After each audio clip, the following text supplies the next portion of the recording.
Is that I'm audible in online? क्या मेरी आवाज़ आ रही है ऑनलाइन में? चलिए, very good afternoon to all of you. कैसे सब लोग? बढ़िया। स्टार्ट करें क्लास को।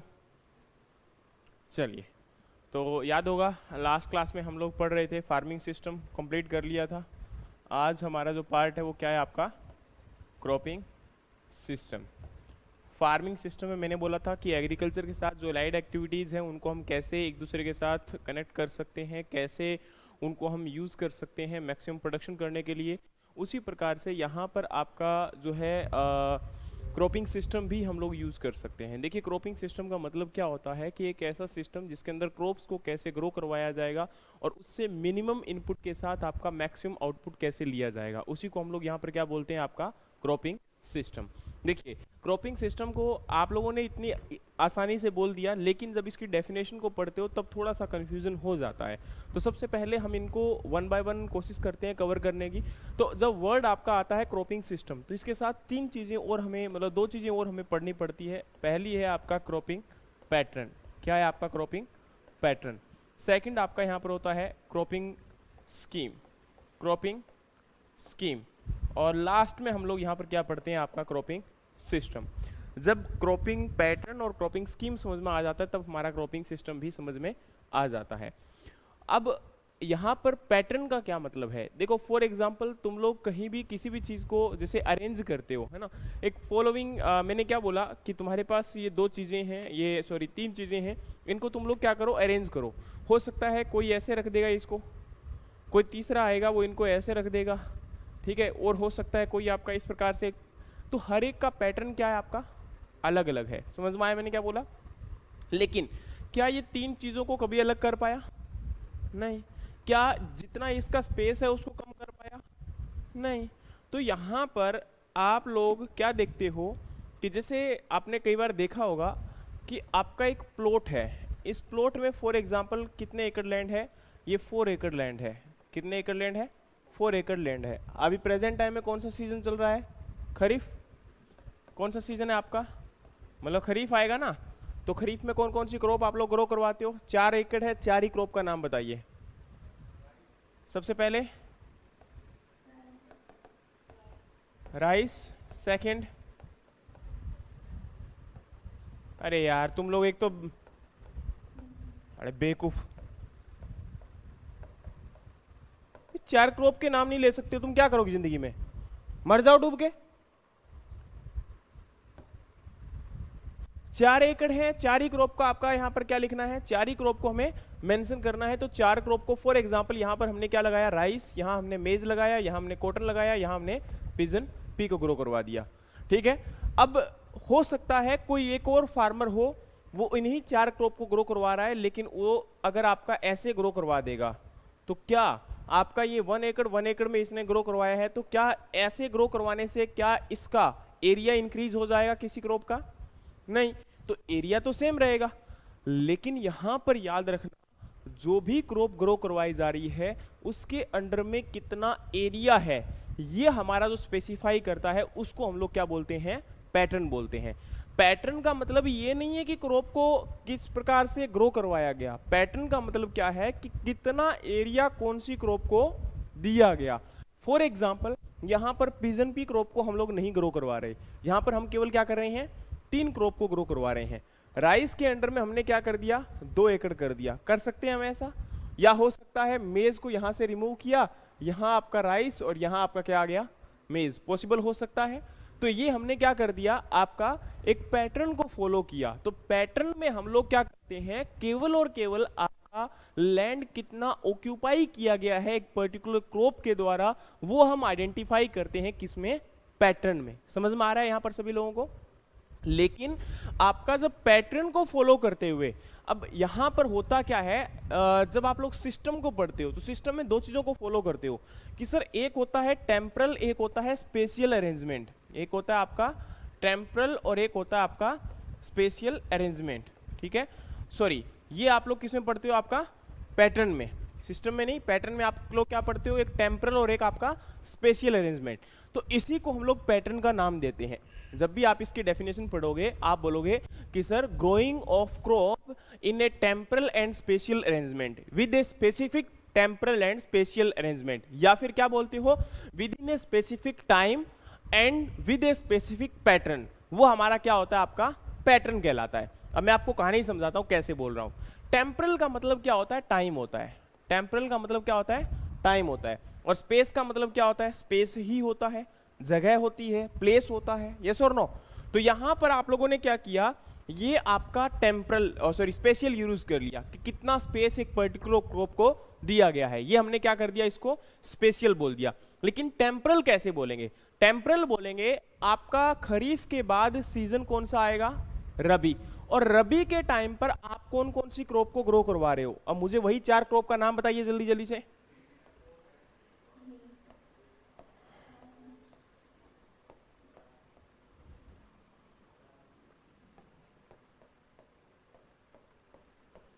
वीट, मस्टर्ड, ओट एंड ग्राम, ये हमारी 4 क्रॉप है। अगर हम यही 4 एकड़ है और इसमें हम ग्रो करवा रहे हैं, एक में वीट, एक में मस्टर्ड, एक में ओट, एक में आपका ग्राम, पॉसिबल है?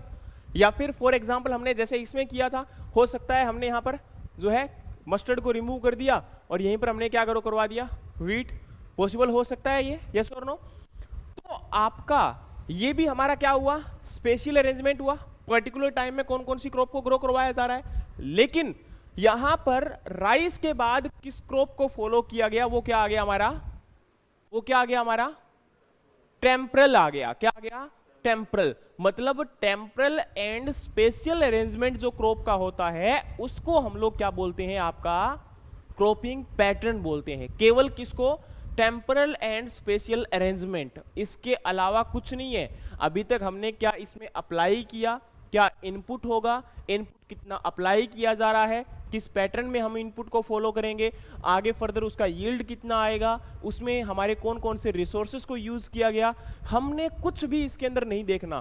केवल क्या बोला जा रहा है कि कौन कौन सी क्रॉप को यहां पर आपका ग्रो करवाया जा रहा है।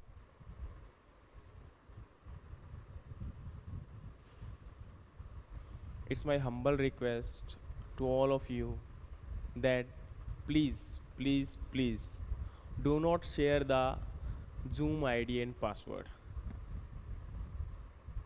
because तुम लोग सोचते हो कि मैं कुछ नहीं कर रहा हूँ, मैं क्लास ले रहा हूँ, बट इन बिटवीन मेरा तुम्हारी जो अटेंशन है उससे ज़्यादा मेरा नाम के ऊपर डिफरेंस रहता है कि यहाँ पर किसने अभी ज्वाइन किया। Who is this Kumar Jakhar?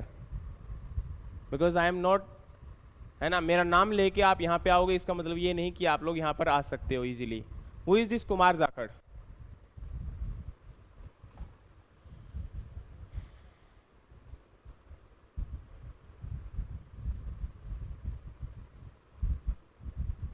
अब बताइए क्या किया जाए। सभी लोग वीडियो ऑन करो जल्दी से, कम ऑन, टाइम नहीं इतना, 1 सेकंड में वीडियो ऑन करिए जल्दी, कम ऑन।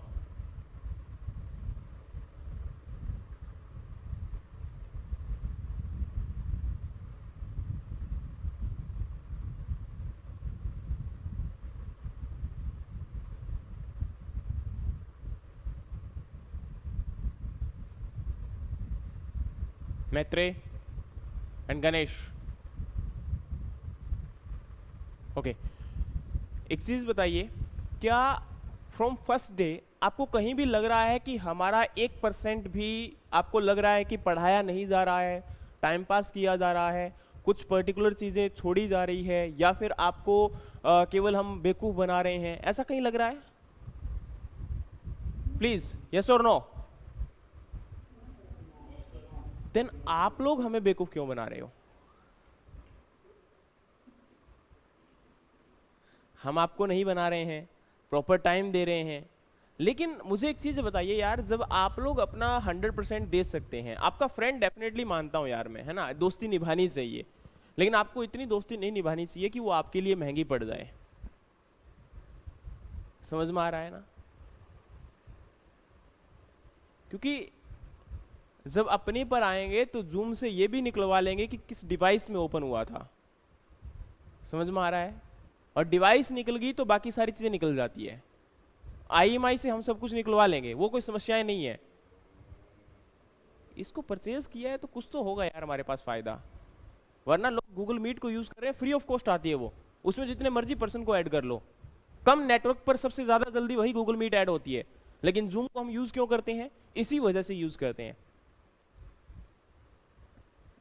कोई तो रीजन होगा ना। लेकिन उस हद तक क्यों जाना पड़े हमें? क्योंकि हमें पता है उसको निकलवाने में 10,000 रुपए लग जाएंगे, वही आपका कोर्स डिलीट करने में लगेगा, तो हमारा तो नुकसान है ना। समझ में आ रहा है? लेकिन जब ज्यादा बार हो जाएगा तो मजबूरी वर्ष निकालना ही पड़ेगा, कोई हल नहीं है उसका।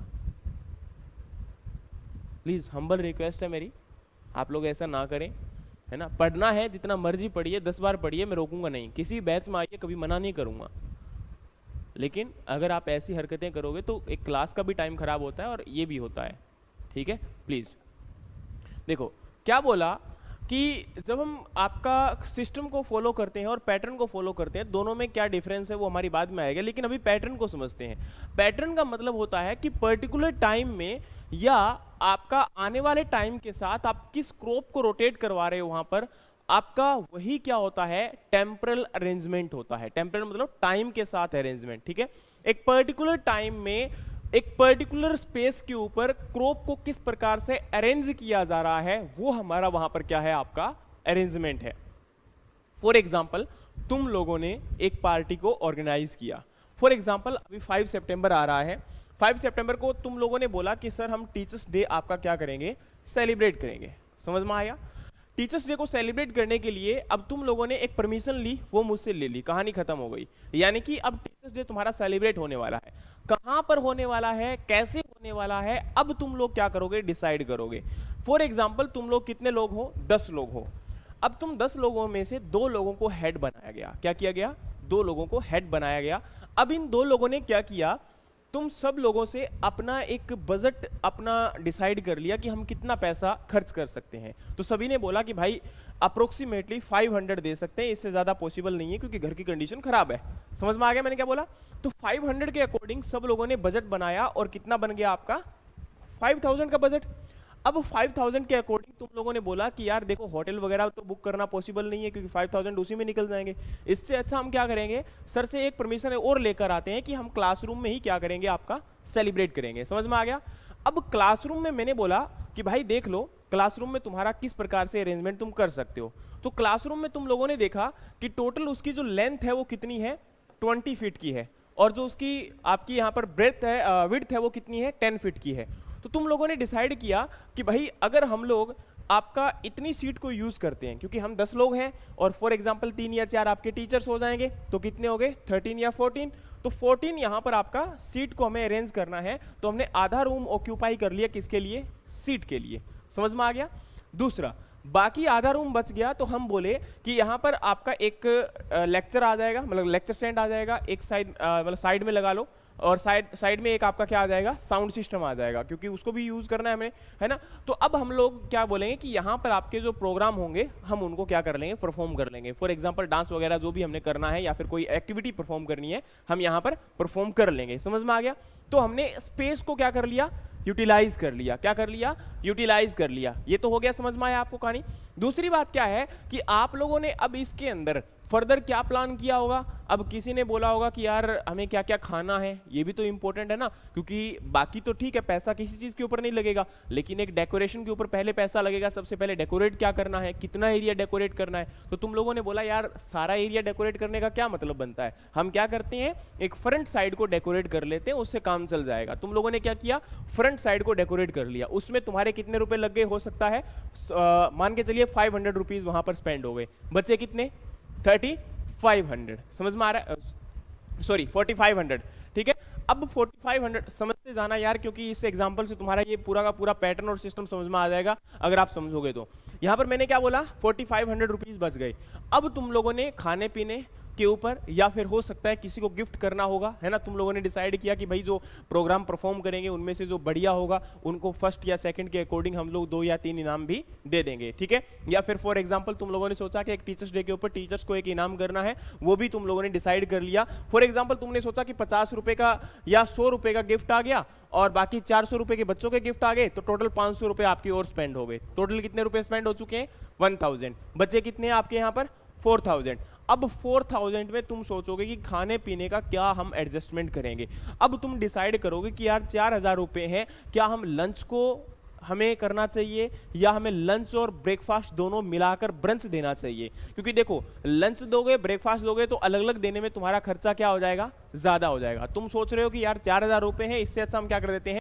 ब्रंच दे देते हैं, यानी कि लंच और आपका ब्रेकफास्ट दोनों एक साथ में। तो तुम लोग क्या करते हो, कुछ स्वीट्स को लेकर आते हो और बाद में आपका चपाती और बाकी सब्जी वगैरह एक अरेंज कर लेते हो, या फॉर एग्जांपल तुम लोगों ने कोई पेटीज वगैरह या फिर कोई और पर्टिकुलर चीज अरेंज कर लिया। उसी को हम यहाँ पर क्या किया, ये टाइम हमारा क्या होगा, हम पहले प्रोग्राम को रन करेंगे या पहले खाना देंगे या इन बिटवीन खाना देंगे। समझ में आ रहा है मैंने क्या बोला? तो हम कुछ भी कर सकते हैं इसके अंदर, लेकिन डिसीजन किसका होगा?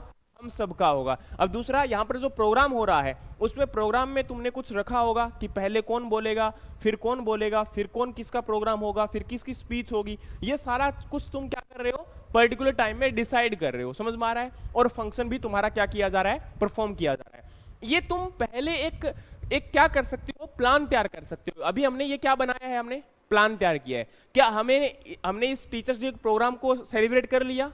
नहीं किया। अभी हम क्या बना रहे हैं? इसको प्लान तैयार कर रहे हैं। अच्छा, प्लान किसके अकॉर्डिंग तैयार हो रहा है? किसके अकॉर्डिंग तैयार हो रहा है? बजट के अकॉर्डिंग। किसके अकॉर्डिंग तैयार हो रहा है? बजट के अकॉर्डिंग। अब एक बात बताइए, क्या ये प्लान हमेशा सक्सेसफुल रहेगा? क्या ये प्लान हमेशा सक्सेसफुल रहेगा? देखो, दो चीजें हैं। पहला है कि तुम लोग टीचर को जहां तुम सेलिब्रेट करने वाले हो उसको मनाओगे। अगर वो टीचर मान जाता है तभी ये प्लान क्या होने वाला है? सक्सेस। दूसरा, तुम लोग जहां पर भी हो और जिस भी टीचर्स डे को सेलिब्रेट कर रहे हो वहां पर सारे के सारे बच्चे 500 देने के लिए रेडी होंगे, तभी क्या होगा? सक्सेस। दूसरा, अब इसके अंदर प्लान में चेंजेस कुछ भी हो सकता है। फॉर एग्जांपल, अभी तुम कितने बच्चे हो? 10। हो सकता है अब बच्चे 2 दिन के बाद और एडमिशन ले लेते हैं, टोटल कितने हो जाओगे?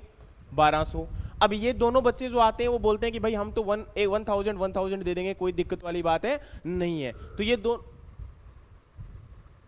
दोनों क्या दे देंगे? आपके 1000 दे देंगे, तो इससे कोई दिक्कत नहीं है। तो टोटल आपके पास कितना बजट हो गया? 7000 हो गया। तो बजट के अकॉर्डिंग आपका प्लान के अंदर थोड़ा बहुत चेंजेस हो सकता है कि नहीं हो सकता? हो सकता है। दूसरा, ये तो होता है अमेंडमेंट पॉसिबल है, कोई बड़ी चीज नहीं है। दूसरा, ये प्लान आपका फेल भी हो सकता है। फॉर एग्जांपल, तुम्हारी 1 महीने के बाद गाइडलाइन आ जाती है, कोरोना की वजह से सब लोगों को घर बैठना पड़ेगा। क्या ये प्लान सक्सेसफुल रहेगा? नहीं रहेगा। प्लान क्या हो गया? फेल, है ना। अब देखो, प्लान फेल भी हो सकता है, सक्सेसफुल भी हो सकता है। उसमें हम हर चीज को अरेंज करते हैं। हो सकता है हम लोग उसके अंदर एक टाइम के लिए डिसाइड करें, हो सकता है हम सोचें कि भाई एक टीचर्स डे नहीं, हम तो 4 टीचर्स डे सेलिब्रेट इसी प्रकार से करेंगे। हम सब लोग क्लास के अंदर क्लासमेट थे, हम लोगों ने डिसाइड कर लिया कि हम अगले 4 साल तक हर रोज आएंगे, हर 5 सितंबर को आएंगे, टीचर्स डे को बनाएंगे। तो वो भी हम डिसाइड कर सकते हैं नहीं कर सकते हैं। लेकिन हो सकता है इन बिटवीन किसी पर्सन की शादी खुद की हो या कोई और प्रोग्राम हो जाए, इन बिटवीन किसी की डेथ हो जाए या फिर खुद का एक्सीडेंट हो जाए, भगवान ना करे वो कहीं मतलब कोई और प्रॉब्लम में फंस जाए या फिर वो अमेरिका चला जाए। तो उस केस में क्या होने वाला है? ये प्लान आपका सक्सेसफुल नहीं रहने वाला या फिर उस प्रकार से नहीं चलने वाला। बजट जब आपका हो सकता है, जॉब लग जाओगे तो बजट ज्यादा हो जाएगा, तो उसके अकॉर्डिंग बजट में आपका अमेंडमेंट भी पॉसिबल हो सकता है।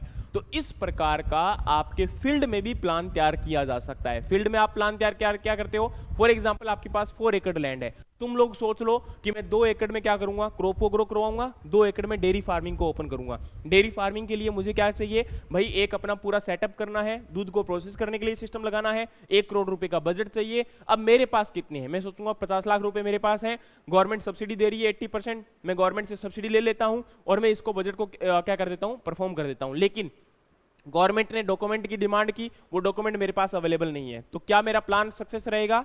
नहीं, प्लान क्या हो गया, फेल हो गया। हो सकता है मैं शॉर्ट टाइम का एक प्लान बनाऊं, मैं सोचूं कि भाई इस बार क्या करूंगा, मैं आपकी वीट के साथ साथ आपका यहां पर चिकपी को भी ग्रो करवाऊंगा, तो मेरा क्या हो गया, ये शॉर्ट टर्म का प्लान हो गया। हो सकता है मैं आगे की सोचूं, मैं 10 साल तक क्या ग्रो करवाने वाला हूं, वो मेरा क्या हो जाएगा, प्लान। समझ में आ रहा है? लेकिन ये प्लान क्या हो सकता है, आपका फेल भी हो सकता है। समझ में आ रहा है कि नहीं आ रहा?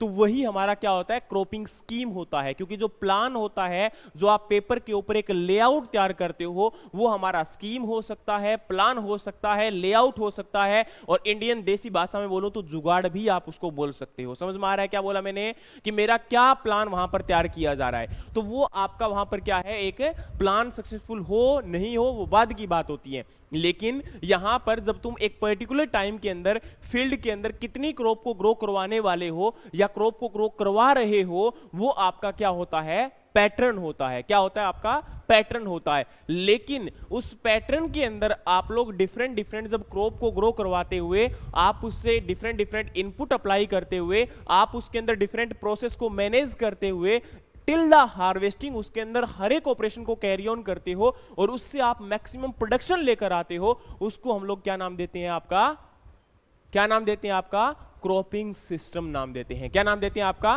Cropping system. क्वेश्चन रेज होता है यहां पर कि सर कि हम जब भी बोलते हैं तो राइस व्हीट क्रॉपिंग सिस्टम बोलते हैं। क्या बोलते हैं हम यहां पर, राइस व्हीट क्रॉपिंग सिस्टम बोलते हैं। राइस व्हीट क्रॉपिंग सिस्टम का मतलब ये होता है कि हमारा यहां पर पैटर्न क्यों नहीं बोला गया, क्योंकि देखो आप बोल रहे हो कि सर आपका एक ईयर का सीक्वेंस, एक सीजन का सीक्वेंस हम लोग पैटर्न बोल सकते हैं। बोला कि नहीं बोला?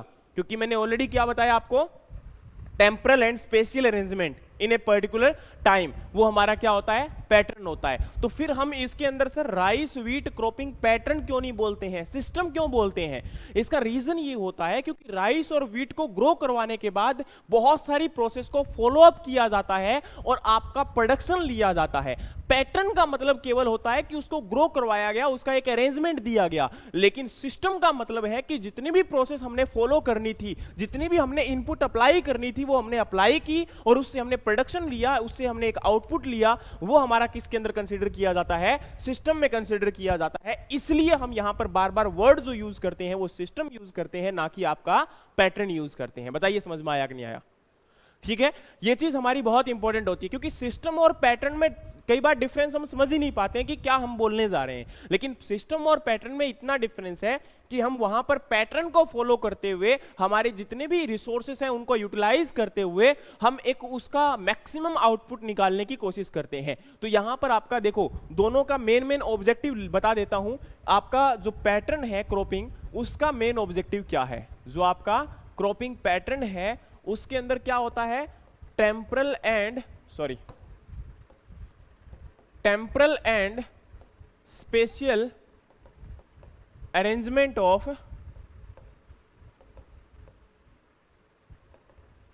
क्रॉप्स। ये हमारा क्या हो जाएगा, इसके अंदर क्रॉपिंग पैटर्न हो जाएगा। अब याद रखना यहां पर जो क्रॉपिंग पैटर्न है उसका मेन ऑब्जेक्टिव क्या हो जाएगा कि क्रॉप को किस प्रकार से ग्रो करवाना चाहिए या फिर मैक्सिमम यूटिलाइजेशन कैसे करना चाहिए उस स्पेस का जो हमारे पास है, प्रेजेंट है, जो हमारे पास अवेलेबल है, उस स्पेस को हम किस प्रकार से यूटिलाइज करें, उस टाइम को हम किस प्रकार से यूटिलाइज करें। टाइम और स्पेस का यूटिलाइजेशन करने के लिए हम पैटर्न को फॉलो करते हैं। लेकिन क्रॉपिंग सिस्टम का मतलब क्या होता है कि हमारा पैटर्न को फॉलो करते हुए, क्रॉपिंग सिस्टम का मतलब क्या होता है कि क्रॉपिंग पैटर्न को फॉलो करते हुए प्लस में जो हमारे पास अवेलेबल रिसोर्सेस है उनका यूटिलाइज करते हुए, क्या अवेलेबल जो आपके नेचुरल रिसोर्सेस हैं या अवेलेबल रिसोर्सेस अवेलेबल हैं उनको यूटिलाइज करते हुए मैक्सिमाइज करना, किसको, प्रोडक्शन को या प्रॉफिट को, वो हमारा क्या कहलाता है, इसके अंदर क्रॉपिंग सिस्टम कहलाता है। तो समझ में आया कि नहीं आया? यहां पर केवल क्या हो रहा है, अरेंजमेंट हो रहा है। यहां पर क्या हो रहा है, उन रिसोर्सेस का भी प्रॉपर यूटिलाइजेशन हो रहा है। यानी कि क्रॉपिंग सिस्टम हमें एंश्योर करता है कि कैसे हम जो है रिसोर्स यूज एफिशिएंसी को इंक्रीज करें। अब रिसोर्सेस क्या क्या है हमारे, वाटर रिसोर्स है, लाइट रिसोर्स है, आपका यहां पर न्यूट्रिएंट या फर्टिलाइजर्स हमारे रिसोर्सेस है, मैन्योर हमारा रिसोर्सेस है, हमारा फील्ड के अंदर सॉइल रिसोर्सेस है, एनवायरमेंट रिसोर्सेस है। इन सभी चीजों को प्रॉपर किस प्रकार से सिस्टमेटिक वे के अंदर हमें अरेंज करके और मैक्सिमम प्रॉफिट को अरेंज किया जाए, वो हमारा क्या होता है, क्रॉपिंग सिस्टम होता है। समझ में आ गया? अच्छा, कल मैं आप लोगों को एक चीज टास्क दिया था, याद है? कुछ काम दिया था आप लोगों को, कितने लोगों ने किया? हाथ खड़े करना एक बार। बहुत बढ़िया। मम्मी कसम खा के बताना कितने लोगों ने उसको देखा था जाने के बाद?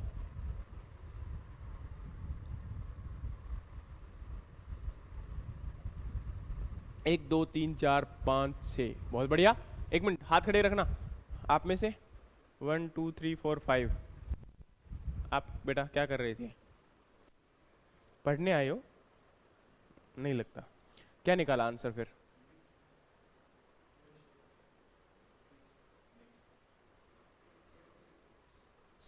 ओके जी। रश्मिंदर कौर आपका आंसर क्या है बेटा?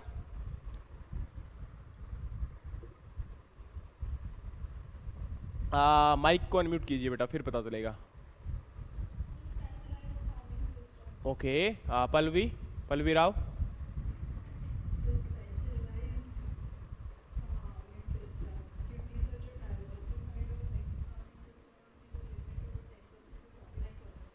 एक सेकंड दोबारा बोलना प्लीज, अब आपका आवाज कट गया था, एक बार रिपीट करोगे?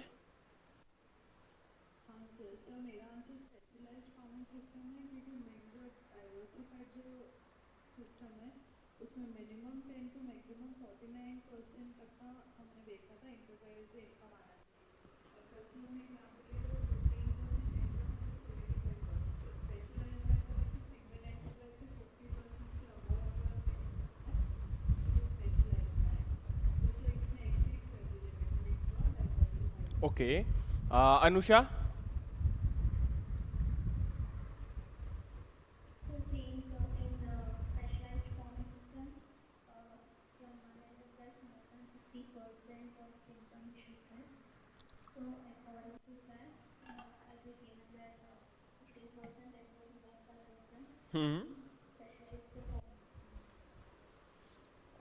स्नेहा। ओके आपको तो बताया हुआ है तो आप बता सकते हो आराम से। हनी देशमुख।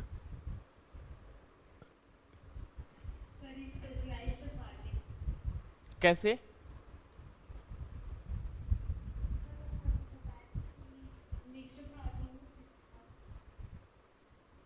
हाँ हाँ बोलिए बेटा।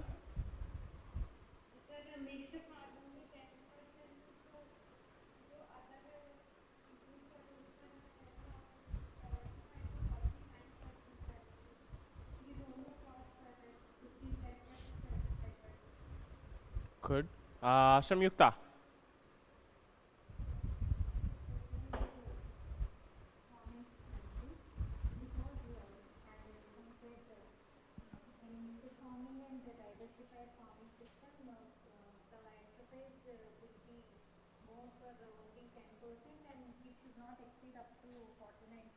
Very good.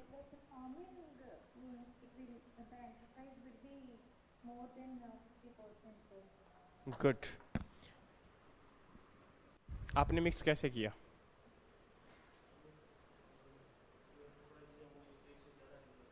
ओके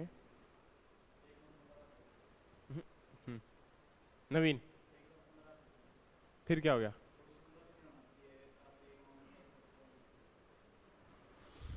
देखिए यहाँ पर अगर आपका आंसर है स्पेशलाइज्ड फार्मिंग तो आपका आंसर है बिल्कुल सही, लेकिन अगर आपका मिक्स फार्मिंग आंसर है तो आपका है आंसर गलत।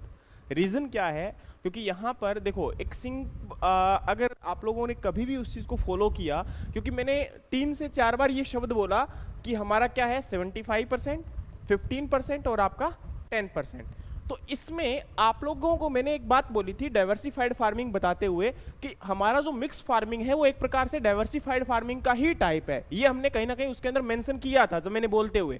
तो आपका डाइवर्सिफाइड फार्मिंग आपको याद होगा कि मेंशन कर रहा था कि केवल कितना होना चाहिए, लेस देन 49% होना चाहिए, और मिक्स हमारा कंफर्म कर रहा था कि मोर देन 10% होना चाहिए। लेकिन हमारा 10% का क्राइटेरिया तो दोनों फिलअप कर रहे थे, ये भी फिलअप कर रहा था, लेकिन हमारा ये जो क्राइटेरिया है ये यहां पर क्या हो रहा था, फेल हो रहा था। तो उस केस में हम इसको क्या बोलते हैं, आपका स्पेशलाइज्ड फार्मिंग बोलते हैं। तो इसलिए बोलता हूं कि शब्दों का जो मेल होता है ना, बार बार अब आपको ना आज तो नहीं लेकिन कल या परसों में आप लोगों के लिए कुछ क्वेश्चंस हैं जो स्पेसिफिकली जैसे होते हैं ना कि आपने कई बार ऑप्शंस को चूज किया होगा। फॉर एग्जांपल हम लोग कई बार देखते होते हैं कि बोथ ए एंड बी का एक पर्टिकुलर स्टेटमेंट दी जाती है, 3 या 4 स्टेटमेंट, और ये स्टेटमेंट को पूछा जाता है कि किससे रिलेट करती है। उसके बाद हम बोलते हैं कि दोनों A and B term 1 and 2, 2 and 3, 1 2 3, ये सब कुछ हम बोलते हैं, याद होगा आपको यहाँ पर।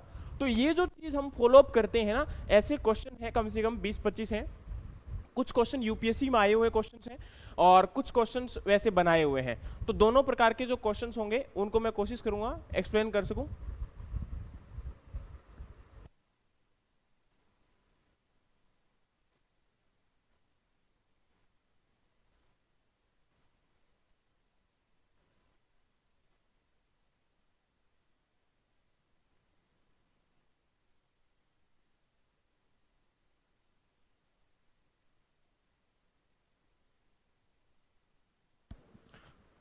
तो समझ में आया मैंने क्या बोला यहाँ पर?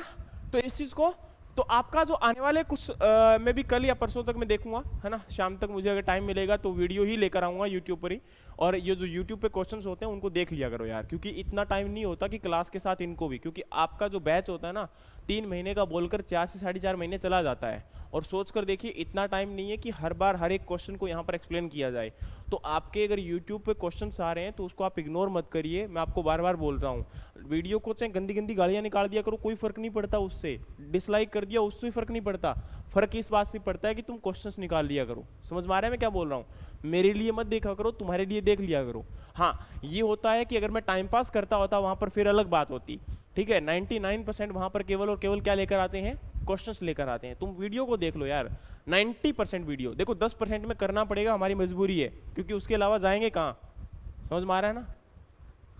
लेकिन बाकी तुम्हारे लिए ही है, वो किसी और के लिए भी नहीं है। ऐसा नहीं है कि वो आपका फ्री है तो मतलब हम देखेंगे ही नहीं यार, ऐसा कुछ नहीं है। और बाकी जो कुछ पीडीएफ हैं उनको भी आप लोग आराम से डाउनलोड कर सकते हो। कोई पीडीएफ आपको नहीं मिल रही है जो वेबसाइट पर अवेलेबल है, वो पीडीएफ मुझे बोल देना, आपको सेंड कर दी जाएंगी, उनको आप डाउनलोड कर सकते हो, ठीक है। वैसे तो कुछ पेजेस होते हैं जो हम कई बार भेज भी देते हैं जब हमारे पास अवेलेबल होता है, लेकिन 99% कई बार नहीं जाता है, नहीं जा पाता है। तो उस केस में आप लोग उनको फॉलो करिए। और एक चीज मैं आपको और बोलना चाहूंगा, अभी प्रेजेंट टाइम में क्या चल रहा है, हॉर्टिकल्चर के नोट्स का अपडेट चल रहा है, ठीक है। जो तुम्हारे पास हॉर्टिकल्चर की बुक आ रही है उसमें 75 पेजेस हैं केवल और केवल। कितने पेजेस हैं? 75 पेजेस हैं। तो वो हॉर्टिकल्चर की बुक आपको सेंड की जा रही है प्रेजेंट टाइम में, लेकिन वही बुक में अभी प्रेजेंट टाइम में काफी अपडेट हो रहा है। अप्रोक्सीमेटली 250 पेज चले जाएंगे। कितने पेज चले जाएंगे? 250 पेज चले जाएंगे, यानी कि 250 पेज हो गए। अब देखो दो चीजें होती है कि सर या तो आप हमसे कुछ अर्न करना चाहते हो या फिर कुछ और। देखो यहां पर आप लोगों को आपकी जो कोरियर कॉस्ट है उसको आपको बियर करना है। याद होगा मैंने बोला था करंट अफेयर के नोट्स आपको आएंगे अगस्त के अंदर, याद है सब लोगों को? ऑनलाइन में भी है ना, ऑफलाइन वालों को यहाँ पर मिल जाएंगे, लेकिन जो आपके ऑनलाइन वाले बच्चे हैं उनको करंट अफेयर के नोट्स अगस्त में आएंगे। उस समय आपकी कोरियर कॉस्ट इसी में इंक्लूड हो जाएगी, प्लस में आपका इस बुक का जो भी कॉस्टिंग रहेगा, जो बुक का कॉस्टिंग मुझे पड़ने वाला है वही बुक का कॉस्टिंग मैं आपसे लूंगा। चाहे कहोगे तो मैं बिल सेंड कर दूंगा, उसमें मुझे कोई दिक्कत नहीं है, लेकिन उसकी कॉस्टिंग आपको पे करनी पड़ेगी जितनी मेरे को पे करनी पड़ेगी। समझ में आ रहा है? क्योंकि मैं उसके अंदर ये नहीं कर सकता हूं कि जो मार्केटिंग में सेल कर रहा हूं वही कॉस्ट आपसे ले लूं, ऐसा कुछ नहीं होगा। I think so with in 100 आपका कॉस्ट होगा, 100 120 ऐसा कुछ कॉस्ट होता है, ऐसा ज्यादा नहीं आता। तो उतना ही कॉस्ट आपको बियर करना पड़ेगा, या फिर अगर हम प्रिंट आउट भी निकाल कर देते हैं तो उतना ही कॉस्ट आपको देना पड़ेगा, ठीक है। तो दोनों ही केस के अंदर आपका जो कॉस्ट रहेगा वो आपको बियर करना पड़ेगा, लेकिन बुक आपको सेंड कर दी जाएगी, ये मैं आपसे वादा करता हूं। समझ में आ रहा है सब लोगों को? क्योंकि देखो उसमें क्या होता है, अगर 10 पेज होते, 15 पेज होते तब तो मेरे लिए कोई बड़ी बात नहीं थी, तो मैं खुद निकाल कर दे देता आपको। लेकिन आप लोग जानते हो एक बड़ी कॉस्ट को बियर करना, ऑलरेडी बुक सेंड करना और उसके बाद सेंड करना बहुत डिफिकल्ट टास्क होता है, ये आप सब लोग समझते हैं। और इसमें आप कोई बच्चे नहीं है, क्योंकि उसमें कॉस्ट तो मेरी भी आएगी और आप लोग जानते हो कि आप भी छपवाओगे तो भी एक कॉस्ट आएगी। कुछ बच्चे बोलेंगे सर सॉफ्ट कॉपी भेज देना, अगर वो मैं भेज देता हूँ तो फिर मेरे पल्ले कुछ नहीं है ना। तो वो पॉसिबल नहीं है मेरे लिए, उसको मुझसे आप डिमांड नहीं करोगे। लेकिन आपको हार्ड कॉपी जब आप कहोगे कि सर आज मेरे पास पैसे अरेंज्ड हैं, उस दिन मैं आपको यहाँ से सेंड आपको कर दूंगा, ये मेरा वादा है। आपको पहले चाहिए तो पहले बता देना, क्योंकि आज है आई थिंक सो 24 और मैं वादा करता हूँ कि 31 तक वो बुक रेडी हो जाएगी। बुक तो नहीं, लेकिन प्रिंट आउट जरूर रेडी हो जाएगा। बुक तो आपका आई थिंक सो हो सकता है महीना लग जाए, लेकिन आपकी प्रिंट आउट रेडी हो जाएगा। अगर आपको प्रिंट आउट की रिक्वायरमेंट है, हॉर्टिकल्चर का कोई एग्जाम है किसी का, जैसे आईसीआर वगैरह का एग्जाम है है या फिर कोई पर्टिकुलर एचडीओ वगैरह का एग्जाम है, तो आप लोग बोल देना, क्योंकि इसमें कंप्लीट हॉर्टिकल्चर को कवर कर दिया गया है with each and every aspect, है ना। चाहे आपका आईसीआर जैसे कुछ बच्चे नेट का एग्जाम देते हैं हॉर्टिकल्चर के रिलेटेड, तो उसमें भी आपको वो हेल्प करेगी, ठीक है।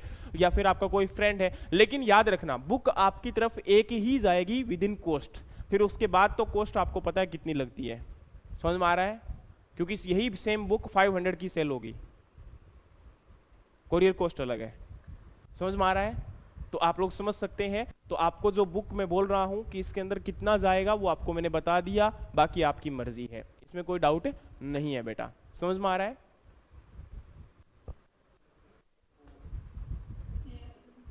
तो मायूस कैसे हो गए, 100 रुपए के चक्कर में मायूस हो गए क्या?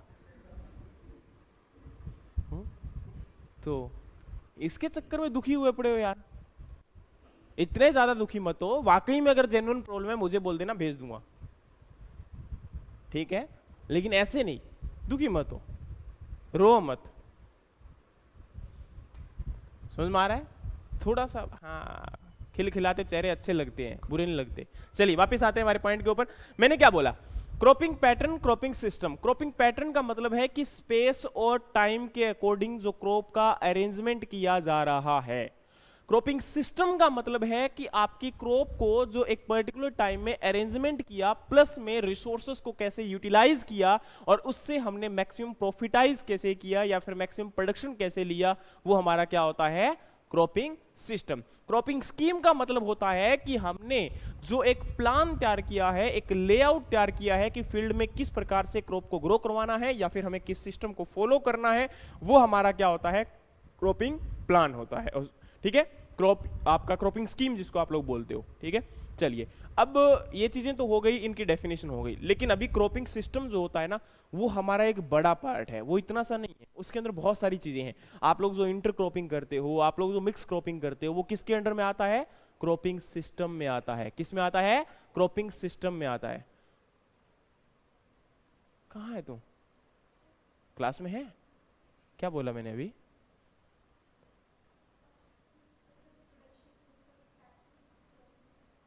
हाँ, are you sure, are you comfortable? कल क्लास में क्यों नहीं आए आप? हाँ जी, ओके, अभी ओके है जी। चलिए देखो, क्लास में कंटिन्यू रहो यार, ये तो थोड़ा ज़रूरी है, और दूसरा अवेयरनेस क्लास में बहुत ज़रूरी है। अगर दिक्कत है तो आप फिर मतलब नहीं मत आइए, उससे बेटर है। लेकिन अगर क्लास में आप आ रहे हो तो क्लास में कंसंट्रेशन जरूरी है, वरना उसके बिना कोई मज़ा ही नहीं आएगा। फिर क्लास लगाइए नहीं लगाइए कोई फ़र्क नहीं पड़ता इससे। चलिए, तो मैंने क्या बोला आपको, यहाँ पर आपका जो क्रॉपिंग सिस्टम है वो हमारा अलग अलग टाइप से क्या है, डिवाइडेड है। तो क्रॉपिंग सिस्टम को हम लोग डिवाइड करते हैं सबसे पहले दो पार्ट के अंदर, सॉरी 3 पार्ट के अंदर। पहला आपका है मोनोकल्चर, दूसरा है मल्टीपल क्रॉपिंग, और तीसरा आपका है फॉलो या फॉलो इन रोटेशन। लिख लीजिए चाहे, आपका क्या है, आपका यहाँ पर क्रॉपिंग सिस्टम को हम लोग 3 पार्ट में क्या कर रहे हैं, क्लासीफाई कर रहे हैं। क्रॉपिंग सिस्टम को हम लोग 3 पार्ट में क्या कर रहे हैं, इसको क्लासीफाई कर रहे हैं। पहला पार्ट क्या है आपका, मोनो कल्चर। दूसरा क्या है आपका, मल्टीपल क्रॉपिंग। और तीसरा क्या है आपका,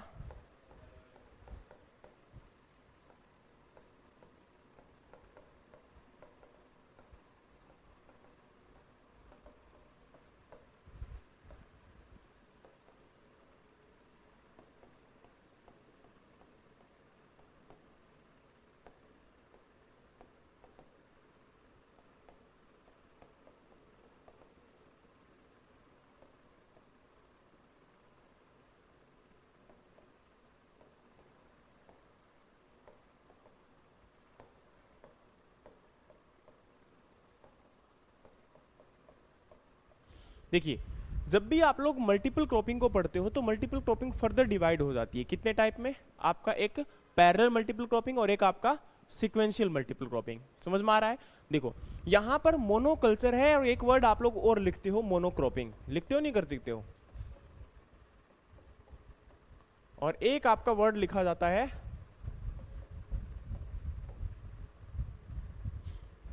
बताइए डिफरेंस क्या होता है? एक ही बात है? Are you sure?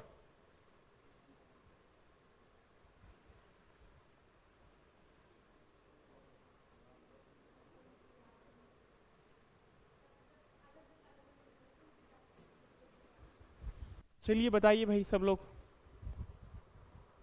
एक नहीं होता, इतना मैं बोल देता हूँ। हैं? अलग अलग है?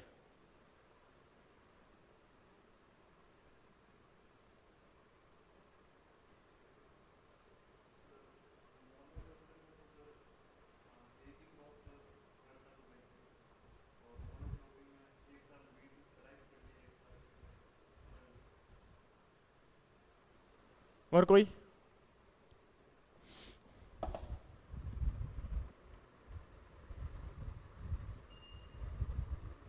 बोलिए ना, इतना घबरा क्यों रहे हो? आंसर गलत ही होगा। क्या लगता है आपको कि बंदूक की गोली हाथ में है और जैसे ही गलत बताया ठा, ऐसा होने वाला है कुछ? ग्रोइंग हो?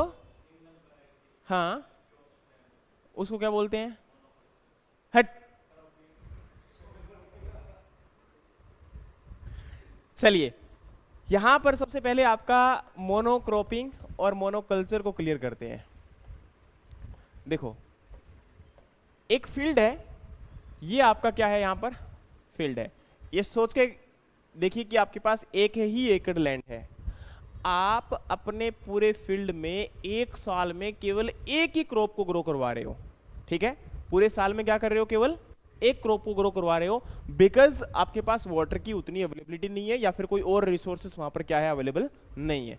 फॉर एग्जाम्पल, तुम लोग क्या करते हो, यहां पर आपका जो है आप वीट को ग्रो करवाते हो या फिर हो सकता है मिलेट को ग्रो करवाते हो। ठीक है? और उसके बाद आपका अगला सीजन जो है वो क्या जाता है? बिल्कुल खाली जाता है। फिर उसके बाद अगले सीजन देखते हो, फिर आप कोई और हो सकता है मस्टर्ड को ग्रो करवा देते हो। ठीक है? लेकिन आप क्रॉप को क्या करवाते हो? केवल एक ही ग्रो करवाते हो पूरे साल भर में। उसको हम लोग क्या बोलते हैं? आपका मोनोक्रॉपिंग, यानी कि पूरे साल भर में केवल एक क्रॉप को ग्रो करवाना, that is known as monocropping. But monoculture क्या होता है? मोनोकल्चर होता है आपका, यहां पर ध्यान से सुनना, ये आपका फील्ड है। सीजन आपके पास कितने होते हैं? रबी, खरीफ और आपका जायद, ये तीन होते हैं। ठीक है? देखो, रबी, खरीफ और जायद, इसमें भी आप लोग राइस ग्रो करवा दो, इसमें भी राइस, इसमें भी राइस, यानी कि सीजन आफ्टर सीजन जब सेम क्रॉप को आप लोग रिपीट करते हो, उसे हम लोग क्या बोलते हैं? आपका मोनो कल्चर बोलते हैं। क्या बोलते हैं उसको? हम लोग मोनो कल्चर बोलते हैं।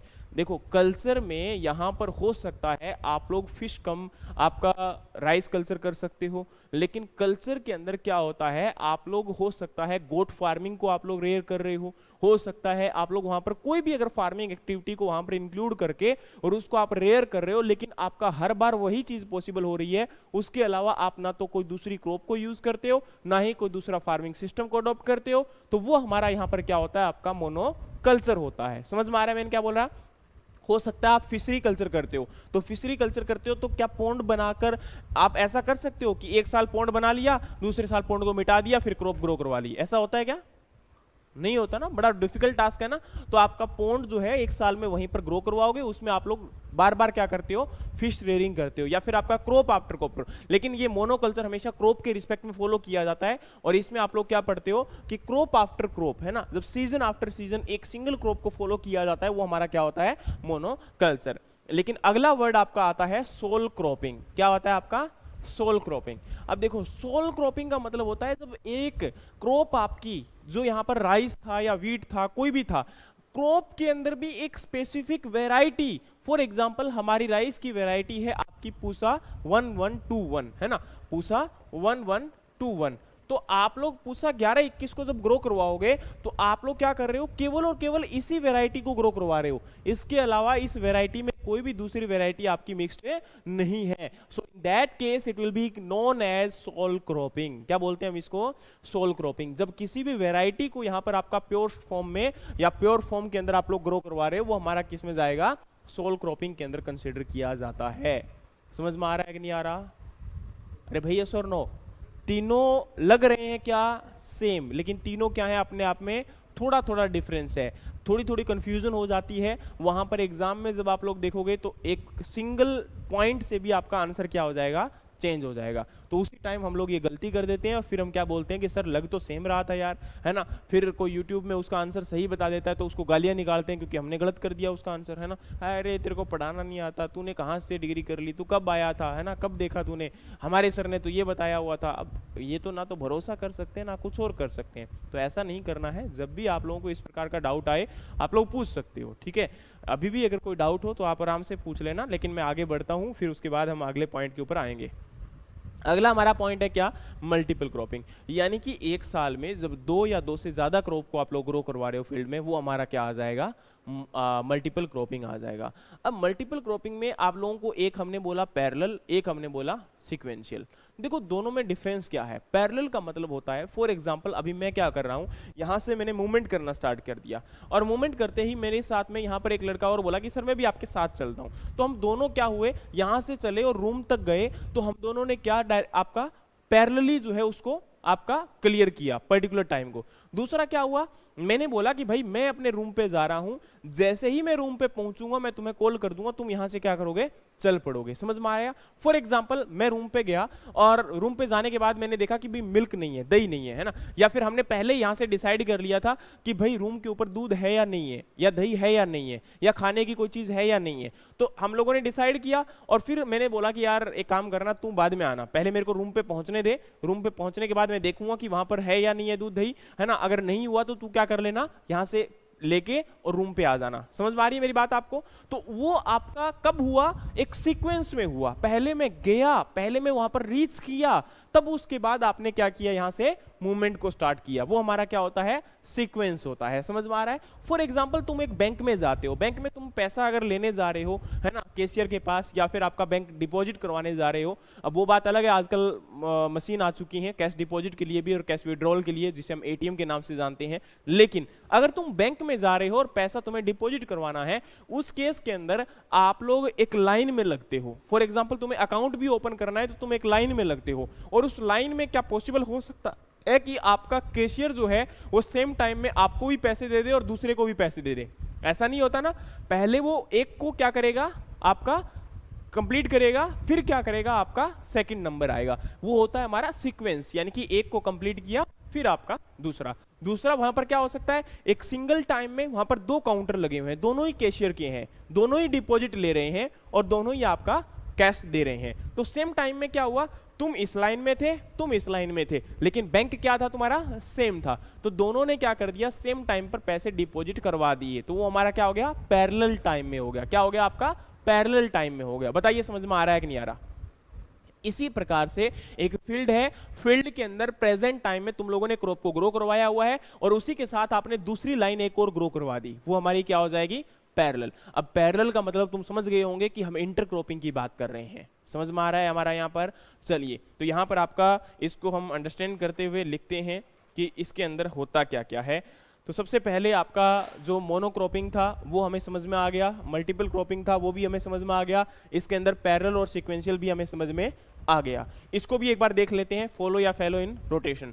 देखो आप लोगों का कई बार क्या होता है, एक फील्ड के अंदर आप लोग कई बार क्रॉप को ग्रो करवा सकते हो लेकिन फिर भी लैंड को खाली छोड़ देते हो एक सीजन के लिए। कर सकते हो नहीं कर सकते हो, आप लोग क्या करवाना चाहते हो, फील्ड को रेस्ट देना चाहते हो, तो वो हमने क्या कर दिया, फैलो इन रोटेशन। मतलब हम रोटेशन में फैलो छोड़ दिया एक टाइम के लिए लैंड को, तो वो हमारा क्या हो गया, फैलो इन रोटेशन हो गया, लैंड को खाली छोड़ दिया। समझ में आ रहा है यहां पर, यस और नो। चलिए तो ये हमारा हो गया।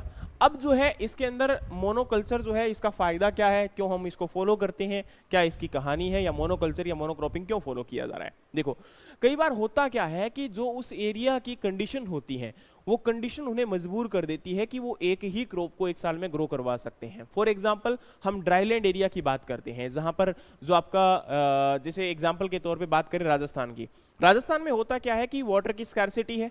अब डेफिनेटली वो लोग बारिश के ऊपर क्या है, डिपेंडेंट है। और वैसे भी हम लोग बोलते हैं कि इंडियन एग्रीकल्चर का एक स्पेसिफिक कैरेक्टरिस्टिक्स है कि ये आपका मानसून डिपेंडेंट है। क्या है आपका, मानसून डिपेंडेंट है, यानी कि बारिश आएगी तो ये लोग क्या कर सकते हैं, क्रॉप को ग्रो करवा सकते हैं, अदरवाइज नहीं ग्रो करवा सकते। और मानसून का टाइम कौन सा होता है आपका यहाँ पर, साउथ वेस्ट मानसून, जो कि आपका खरीफ का टाइम है, यानी कि इसी टाइम वो लोग क्रॉप को ग्रो करवा सकते हैं, अगले टाइम में या अगले सीजन में वो लोग क्रॉप को ग्रो नहीं करवा सकते। वो बात अलग है कि आजकल प्रेजेंट टाइम में बहुत सारी आपकी फैसिलिटीज चल चुकी हैं, जैसे कि इरिगेशन फैसिलिटीज है, इरिगेशन का वाटर जो है वो यहाँ से आपका वहां तक रीच करवाया जा रहा है। दूसरा हो सकता है कि आपका किसी ने पॉन्ड बना लिया है, पॉन्ड के अंदर वाटर को स्टोर कर लिया है, रेन वाटर हार्वेस्टिंग कर लिया है और उससे आपका वाटर को यूटिलाइज करके अगले सीजन में क्रॉप को ग्रो करवा रहा है। लेकिन अगर वो केवल और केवल डिपेंडेंट है किसके ऊपर, रेनफॉल के ऊपर, तो रेनफॉल का उसे वेट करना पड़ेगा अगले सीजन तक। तो वो हमारा क्या होता है, केवल एक ही क्रॉप को ग्रो करवा सकता है और इसीलिए मोनोक्रॉपिंग या मोनोकल्चर उसकी क्या है, मजबूरी है। दूसरा आपका क्या होता है, मोनोकल्चर क्यों फॉलो करता है, तो मोनोकल्चर आता है जैसे आपके ओडिशा के अंदर, झारखंड के अंदर, या फिर आपका छत्तीसगढ़ के अंदर है ना, वहां पर, या बिहार में, वहां पर होता क्या है कि आपका अगर बारिश आ जाए तो पानी कई बार लगातार लंबे टाइम तक खड़ा रहता है और आपका फॉर एग्जांपल अभी उन्होंने राइस को ग्रो करवाया और फिर उसके बाद पानी अवेलेबल है, अच्छा खासा वाटर वहां पर स्टैंडिंग कंडीशन में है, तो वो लोग फिर से क्या कर देते हैं, राइस को ग्रो करवा देते हैं। इससे फायदा क्या होता है कि उनको क्रॉप मिलती रहती है कॉन्टिन्यूसली।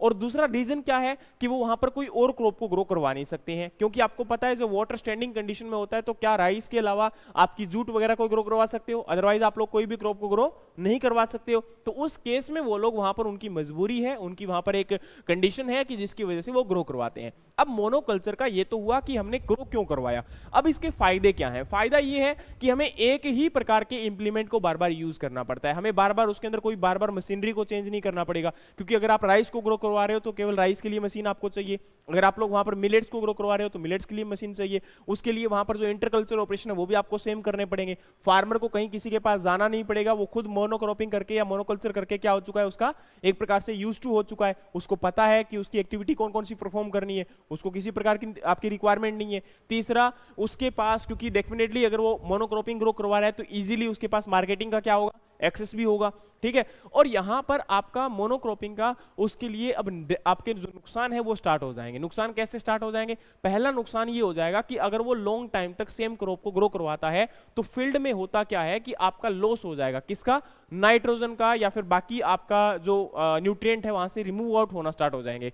दूसरा, आपका फील्ड में सेम टाइप के जो डिजीज हैं या सेम टाइप के इंसेक्ट है वो क्या करना स्टार्ट कर देंगे, अटैक करना स्टार्ट कर देंगे, तो वो भी आपका क्या है, एक मेजर प्रॉब्लम है, समझ में आ रहा है। और तीसरा, हमारा जो बायोडाइवर्सिटी या फिर जो इकोलॉजिकल लॉस है वो भी वहां पर आपको देखने को मिलेगा, और इसी वजह से हम लोगों को मोनोक्रॉपिंग को फॉलो नहीं करना चाहिए। समझ में आ रहा है, क्यों करता है, एडवांटेज क्या है, डिसएडवांटेज क्या है, ये सारा हमें समझ में आना चाहिए, तभी एक क्या होगा आपका इसको पढ़ने का, डेफिनेशन को फायदा रहेगा। अब होता क्या है कि कई बार बच्चे बोल देते हैं कि सर एडवांटेज डिसएडवांटेज कहां पूछा जाता है, डायरेक्टली क्वेश्चन कभी नहीं आता, डायरेक्टली क्वेश्चन कभी नहीं पूछेंगे कि इसका एडवांटेज क्या है, इसका डिसएडवांटेज क्या है, हमेशा इसको क्वेश्चन को रिलेट करते हुए क्वेश्चन पूछेंगे, तब हमारे लिए क्या हो जाएगा, ये दिक्कत हो जाएगी। अगर वो समझ में नहीं आया हुआ इसका एडवांटेज और डिसएडवांटेज तो हमेशा आपके लिए दिक्कत रहेगी। आपका जो बेसिक एग्रीकल्चर के नोट्स अगर आप लोगों ने देखे हैं, आपकी जो बुक है उसके अंदर आपको वहां पर दिए गए हैं अच्छे से, ठीक है, उसमें आपको अच्छी तरीके से मेंशन किया गया है कि एडवांटेज क्या है, डिसएडवांटेज क्या है बुक किसी के पास अभी यहाँ पर?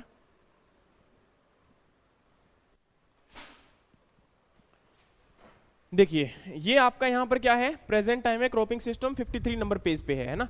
तो इसमें आपको जब बुक के अंदर आप लोग पढ़ोगे तो आपको पता चल जाएगा कि क्रॉपिंग सिस्टम, क्रॉपिंग पैटर्न क्या है, उसके बाद क्लासिफिकेशन इसको किया गया है ना। तो जो आपको मैंने बताया था, जैसे हमारा मोनोकल्चर, मल्टीपल क्रॉपिंग है ना, तो मोनोकल्चर या मोनोक्रॉपिंग आपको यहाँ पर बता दिया। उसके बाद मोनोकल्चर, मोनोक्रॉपिंग, देखो यहाँ पर जो डेफिनेशन दी गई है ना वो इसमें कॉमन ही दे दिया गया है, लेकिन आपको अंडरस्टैंड करना पड़ेगा दोनों का डिफरेंस। समझ में आ रहा है मैंने क्या बोला? और इसके बाद क्या होता है कि इसके एडवांटेज और डिसएडवांटेज भी यहाँ पर दिए गए हैं। समझ में आ रहा है? नेक्स्ट आपका क्या है, इंटेंसिव क्रॉपिंग सिस्टम। इंटेंसिव जो होता है ना, इंटेंसिव का मतलब क्या होता है, इंटेंसिव का मतलब होता है कि एक फील्ड में ज्यादा प्रेशराइज डालना, और वो किस केस में हम लोग करते हैं, आपका मल्टीपल क्रॉपिंग के केस में करते हैं। किस केस में करते हैं? आपका मल्टीपल क्रॉपिंग, है ना। तो उससे कंफ्यूज नहीं होना कि सर ये क्या दे दिया, तो उसी के लिए हम लोग वर्ड यूज कर रहे हैं वहां पर, ठीक है। तो इंटेंसिव क्रॉपिंग सिस्टम में हमने क्या फॉलो किया, मल्टीपल क्रॉपिंग सिस्टम, और मल्टीपल में हमने क्या फॉलो किया, पैरेलल। और पैरेलल के अंदर देखो अभी यहां पर आप लोगों का सबसे पहले देखने को मिलेगा पैरेलल के अंदर जैसे मिक्स क्रॉपिंग वगैरह है ना, ये आपको मैं सारा करवा देता हूं।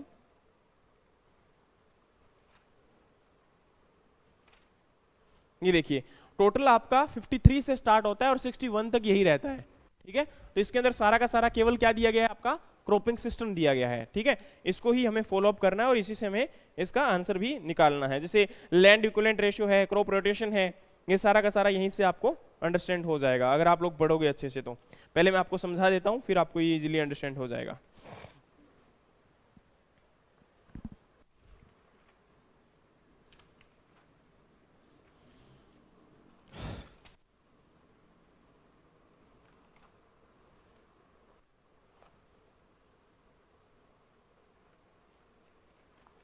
इसका एक चार्ट आपको बना देता हूँ, फिर आपको इजी हो जाएगा इसको पढ़ना और समझना भी।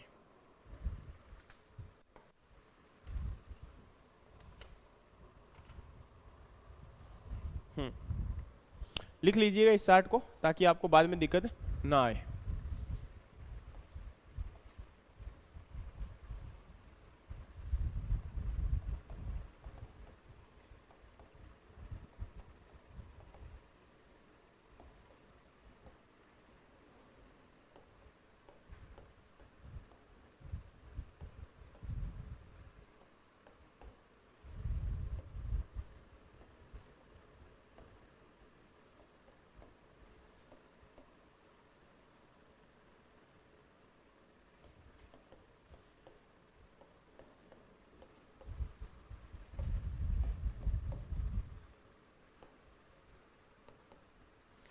इनके टाइप जो है वो हम लिख लेते हैं। तो सबसे पहले आपका mix cropping, inter cropping, relay cropping.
Sequential में आपका आ जाएगा।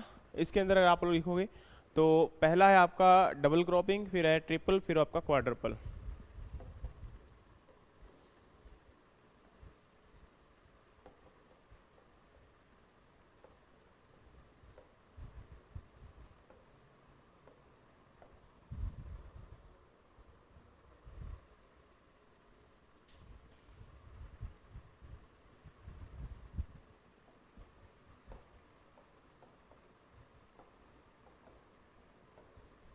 रेतोनी। अब देखो यहाँ पर क्या है कि इसको लिखने से हमें ये इजी हो जाएगा कि आगे कोई दिक्कत नहीं आएगी। समझ में आ रहा है? आगे जो 1 बाय 1 जो आपके टाइप दिए हुए हैं उस चार्ट के द्वारा हमारे लिए ये इजी एक्सेस हो जाएगा कि इसके अंदर हमें पढ़ना क्या क्या है। तो सबसे पहले आपका आता है मिक्स क्रॉपिंग, दूसरा आपका आता है इंटर क्रॉपिंग, तीसरा आता है रिले क्रॉपिंग, चौथा आता है एले क्रॉप, पांचवा आता है मल्टी स्टेरॉयड क्रॉप, है ना। ये इजी है। इसको इजी कैसे है? जैसे फॉर एग्जांपल डबल क्रॉपिंग की बात करते हैं, आपका एक क्रॉप को ग्रो करवाया, उसके बाद आपका दूसरी क्रॉप को ग्रो करवाना। जैसे आप नॉर्मल करते हो, राइस के बाद आप लोग व्हीट को ग्रो करवाते हो नहीं करवाते हो? ये हमारा क्या होता है? सीक्वेंशियल। एक साल में अगर आप 2 क्रॉप को ग्रो करवा रहे हो तो डबल, अगर आप 3 ग्रो करवा रहे हो तो ट्रिपल, और 4 ग्रो करवा रहे हो तो आपका क्वाड्रपल। बोलोगे सर पॉसिबल कैसे हो सकता है? ये पॉसिबल हो सकता है अगर आप इन बिटवीन में वेजिटेबल या स्मॉल ड्यूरेशन क्रॉप को ग्रो करवाते हो, तो वो हमारा क्या हो जाएगा? क्वाड्रपल क्रॉपिंग का पॉसिबल हो सकता है। ठीक है, तो जैसे आपका अनियन या फिर आपका इन बिटवीन को या आपका जैसे मस्कमेलन या फिर वाटरमेलन क्रॉप को आप लोग ग्रो करवाओगे तो उससे क्या हो जाएगा? ये पॉसिबल हो सकता है। समझ में आ गया? चलिए, तो वो हमारा क्या है यहाँ पर? डबल, ट्रिपल और क्वाड्रपल। रेतूनिंग में आप लोग जानते हो, रेतूनिंग का मतलब क्या होता है? एक क्रॉप को, जैसे आप लोग शुगर केन को करते हो, शुगर केन की क्रॉप को आप लोग हार्वेस्ट कर लेते हो, कट कर लेते हो, लेकिन उसका जो स्टबल बच जाता है उससे वापस से क्रॉप आपकी क्या कर जाती है? ग्रो कर जाती है। ये हमारा क्या होता है? रेटूनिंग होता है। क्या होता है आपका? रेटूनिंग होता है। तो रेटूनिंग से भी आप लोग क्या कर सकते हो, आपका सीक्वेंशियल जो है वो निकाल सकते हो। नेक्स्ट आपका यहाँ पर है, इनको हम लोग पढ़ लेते हैं वन बाय वन, इनको अंडरस्टैंड करना पड़ेगा, इनमें कई बार दिक्कत भी आ जाती है। तो सबसे पहले हमारा यहाँ पर क्या है, आपका मिक्स इंटरक्रॉपिंग है। देखो पहले तो जब भी आप लोग जितने भी आपके पैरेलल मल्टीपल क्रॉपिंग है इनको आप पढ़ते हो, यानी कि एक फील्ड में दो से ज्यादा क्रॉप को ग्रो करवाना। देखो दो या दो से ज्यादा क्रॉप को ग्रो करवाना, इससे फायदे भी हैं और इसके आपके नुकसान भी है, और सभी के सेम है। देखो हर एक का आपको लिखा हुआ अलग अलग मिलेगा, लेकिन आप उनमें से क्या निकाल सकते हो, कॉमन निकाल सकते हो। समझ में आया मैंने क्या बोला? तो मैं इनको बार बार नहीं समझाऊंगा, मैं आपको पहले इनके एडवांटेज और डिसएडवांटेज को क्या कर देता हूं, क्लेरिफाई कर देता हूं, ताकि बाद में आपको हर एक के बारे में नहीं समझाना पड़े। देखो एडवांटेज क्या हो सकते हैं, फायदे क्या हो सकते हैं।